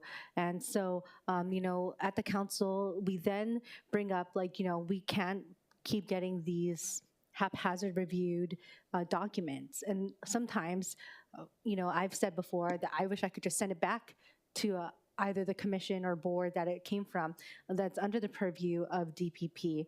And so, along with the permitting, there's also that aspect. And I guess that's just a comment for now. And so just that. So Budget Chair, so when the SMAs come forward, they come through my office. Oh, okay. And I review what DPP has put together as their recommendation to council, including the attachments. Mm-hmm. And I'll just say that if they ever come to council, and I know that starts the time clock. Yes. I understand that you're then under an obligation to take action within a certain number of days. But if anything ever comes that you feel is less than appropriate, I hope you would let me know so that I can deal with that, because I would like to. I know that the staff in DPP is trying their best. I don't think they ever send something forward that they think is less than acceptable. But if you feel it is, or if any other council member feels it is, I would like to know that so I can try to solve that problem. Okay, certainly. And if I could provide that either via email or other form, because there have been some instances where we said it, I just have to go back, look at the particular measure, and also the specific hearing that it was brought up. Okay, so my next question is budget related. Why is there such a quite a difference between the fines for short-term rental and civic penalties collected between the different fiscal years? And what was that a change in whether it be rules and regulations or just in fines in general going out? So in fiscal year 2023, and we don't really have to be hopped up on the numbers, but I'm just trying to show that there's a big difference.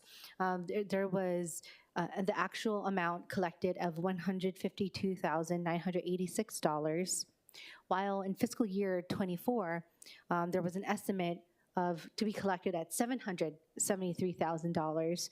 And while for this fiscal year, we're at about an estimate of $25,000. So it kind of does, spike up a bit. And so I was just wondering if there's new either rules, regulations, or anything that's occurring at DPP, because it is an inconsistent penalty, fee, or fine that is not stable. And yeah, that's just my question. Yeah, I'd like to take that back to DPP and get a response from them. I know in one of our internal reviews in the mayor's office, we looked at revenue collected from fines, and we noticed the disparity too. But I would like to take that back and see if I can get some sort of assessment as to what's the cause of that and give that to council. Okay, thank you. I was looking for my colleague who borders my district, Councilmember Dos Santos Tam, but I know that there's been talk about making DPP self-sufficient. He said during the budget hearings that they're a percentage self-sufficient, but this is exactly what I'm talking about, why I would oppose such a special fine for DPP in itself, whether they are self-sufficient at a high percentage or not, because of instability, revenue, or fines like this, and for them to rely on such revenues of fines or fees. So I just wanted to state that publicly, well, to not very many people, but publicly. Thank you for that. Thank you. Okay, members, any other questions for DPP? Okay, seeing none, we will now move forward to hiring, human resources, recruitment vacancies, skip level meetings, supplemental agreement. Oh, this is also relating to the 10% for city engineers, if you want further information about that, Councilmember Toba. But does anyone have any questions relating to human resources, retention, recruitment, vacancies? Council Vice Chair Kia Aina. I just wanted to flag for the administration that the bill, that when you guys are looking at your priorities at the legislature, you also follow the bill that would help the engineers with regard to certification.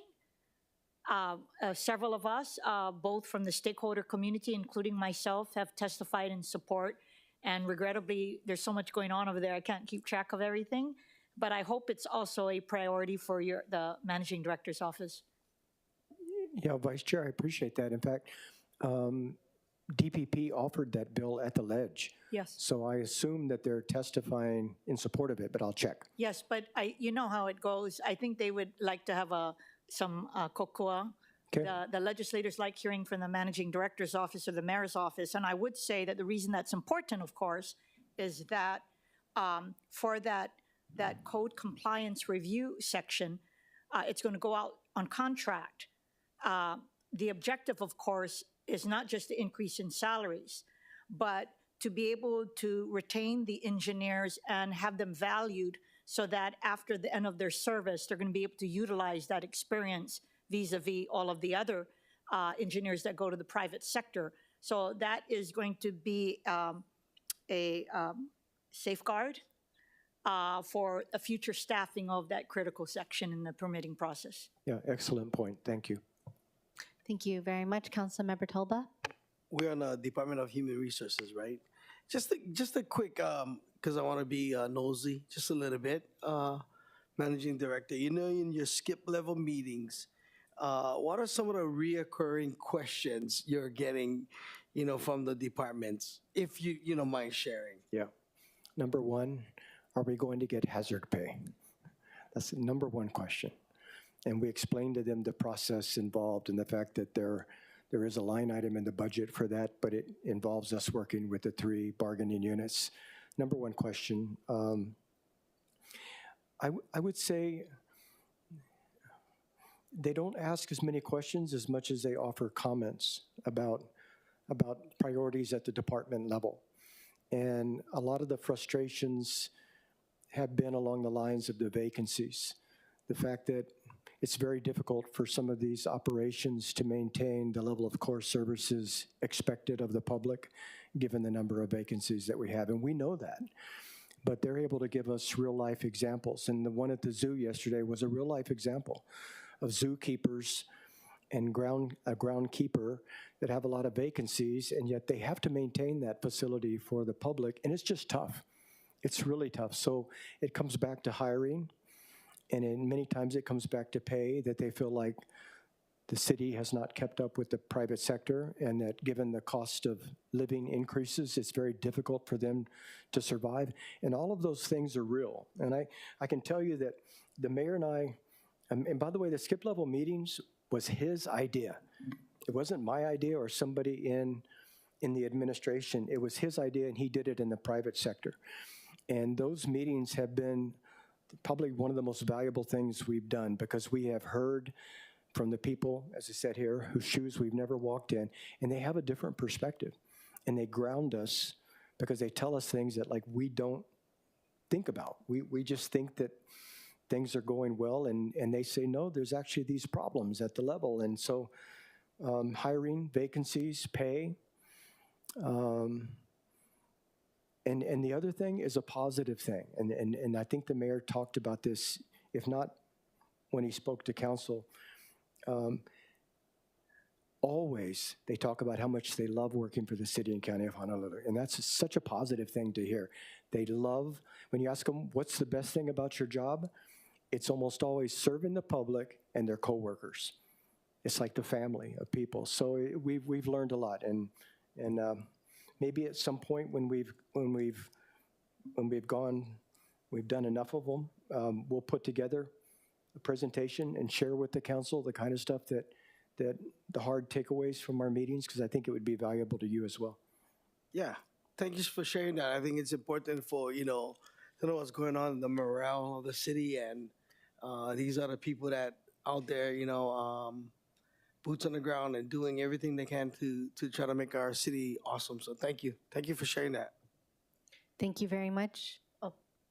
Okay, so on the topic of human resources, my question is also relating to skip level meetings. And how do you determine which departments or agencies to meet with? So it's all departments and all agencies, and the mayor and I don't pick. The departments take volunteers from the departments. And so we don't know when we go to a meeting who's going to be in the room. The first thing we do is introductions, tell us about yourself, and then mayor asks a bunch of questions, like what made you work for the city, why do you stay here, things like that. And it's very personal. It's very it's very valuable, the kind of information that comes out. But we don't pick the people that appear, and most of them are, I think they're all there because they want to be there. Okay, thank you. I've heard certain persons mentioning because okay, let me go to the statement made by the mayor first. So the mayor mentioned that, of course, we're hiring more and we're hiring quicker, and that in 2022 the hiring process was about 180 days. It's down to less than 90 days, and that, of course, committed to making it quicker at 60 days, correct?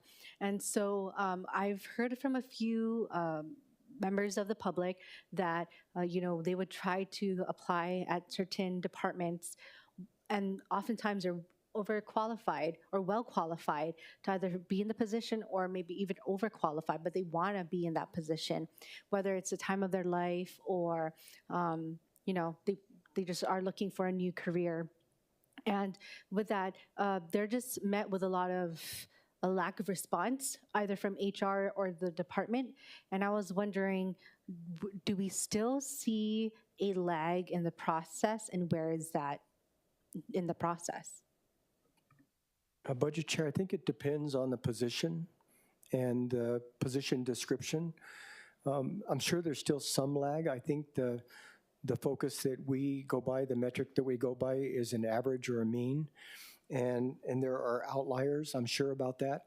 And I think we always need to do better in communicating back to the people that are interviewing for jobs to make sure that they know where they're at in the process. I do think there's a difference between civil service positions and appointed positions, and that comes through sometimes. But yeah, I just think we're trying very hard. And if one of the things we need to do is to keep people better informed when they're non-selected, and for what reason they're non-selected, we need to do that. So I'll take that input from you. Okay, thank you. There are also some members of the public that mentioned to me that when they were going through the hiring process, that they are then met with the response that that position is unfunded. Would you be able to explain that information while at the same time we are lapsing in positions due to the vacancies that are in the different departments? Yeah, Budget Chair, that's the first time I've heard that. I mean, I don't know why we would be recruiting for an unfunded position. That doesn't even make sense to me at all. So I can't imagine, I'm not saying that your source is wrong, but I can't imagine that we would be interviewing somebody and tell them that the position is unfunded, unless we're trying to get ahead of filling a position that is in the fiscal year 25 budget, and we're trying to fill a position that's currently unfunded, but we hope to be funded. But that's the only reason. I can't imagine that we would do that. Andy, do you have any input on that?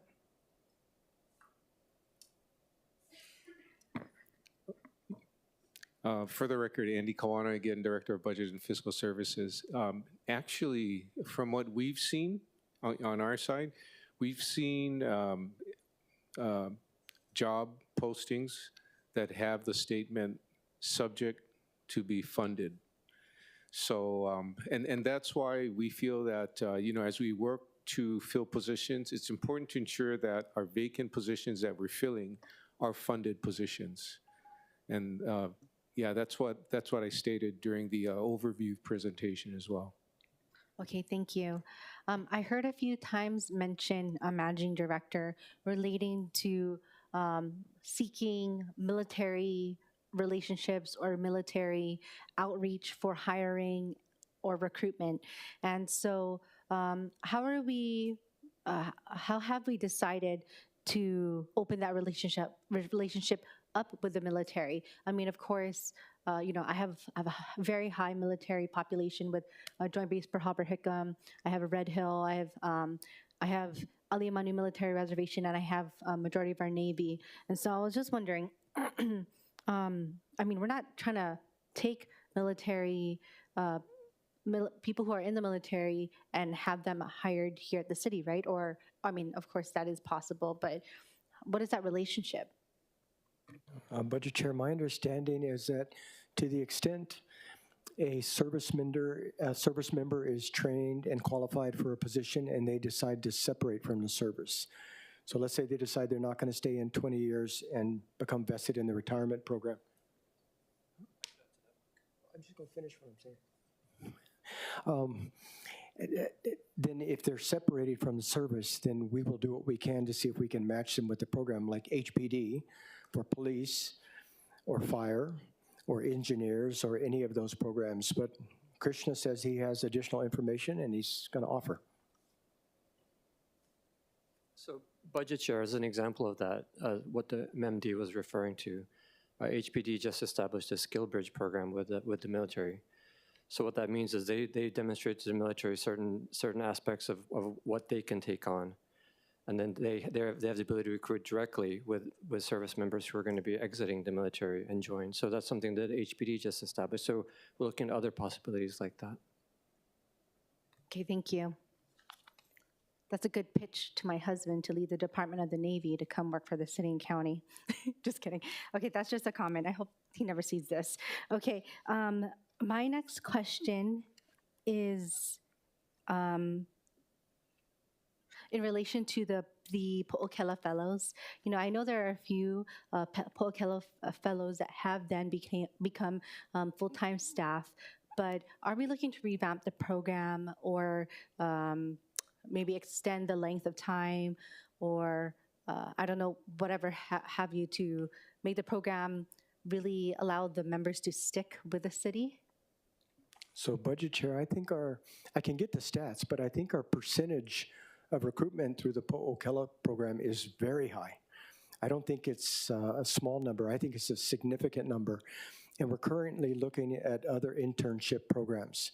And so we've been talking to UH and the community colleges specifically for some time about engineering internships and other programs, because what we know is that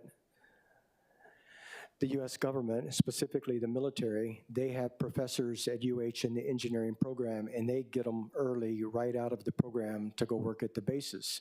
And so we're working very hard to expand our internship programs and our recruiting options.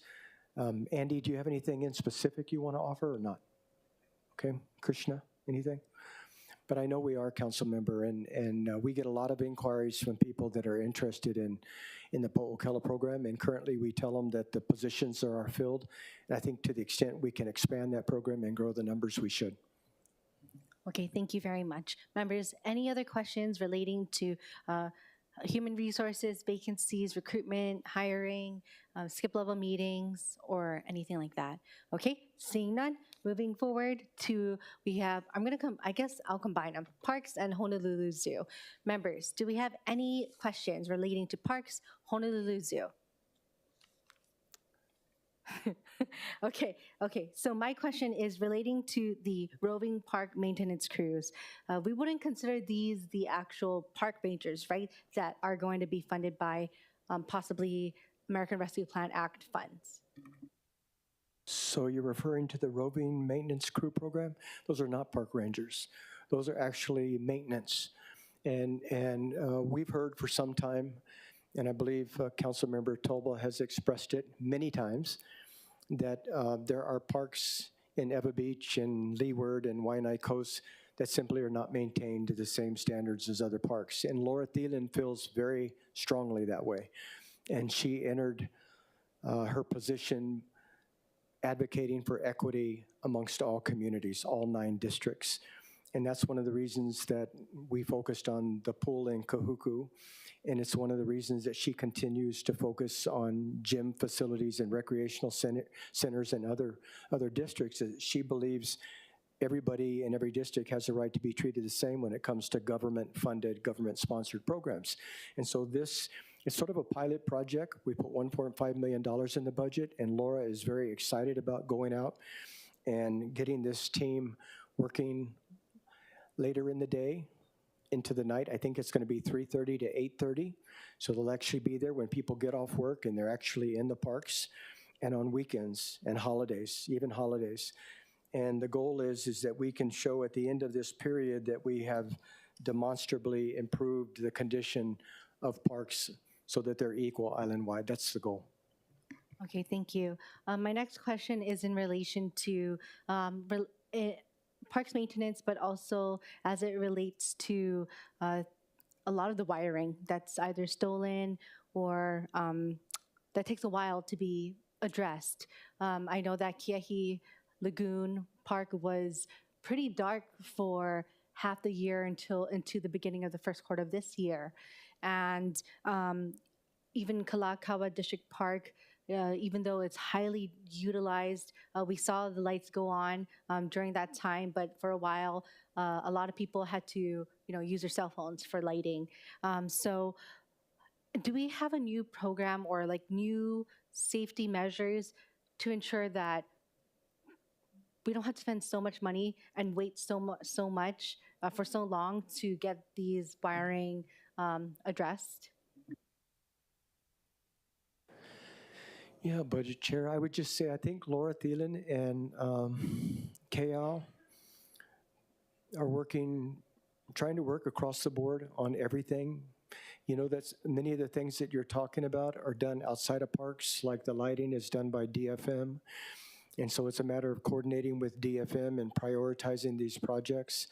But I believe that Laura and KL are working as best they can to make sure that we address these items as quickly as possible. And I know the vacancies are impeding their ability to do what they would like to do, but I'm convinced it's not from a want of desire, it's just from limitations on their ability. But I appreciate the comment and we'll work harder on that.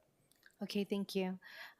My next question, we actually brought this up during the departmental budget briefings as it relates to sister cities and either a botanical area, and also it will help the Honolulu Zoo to increase and stabilize visits to the Honolulu Zoo.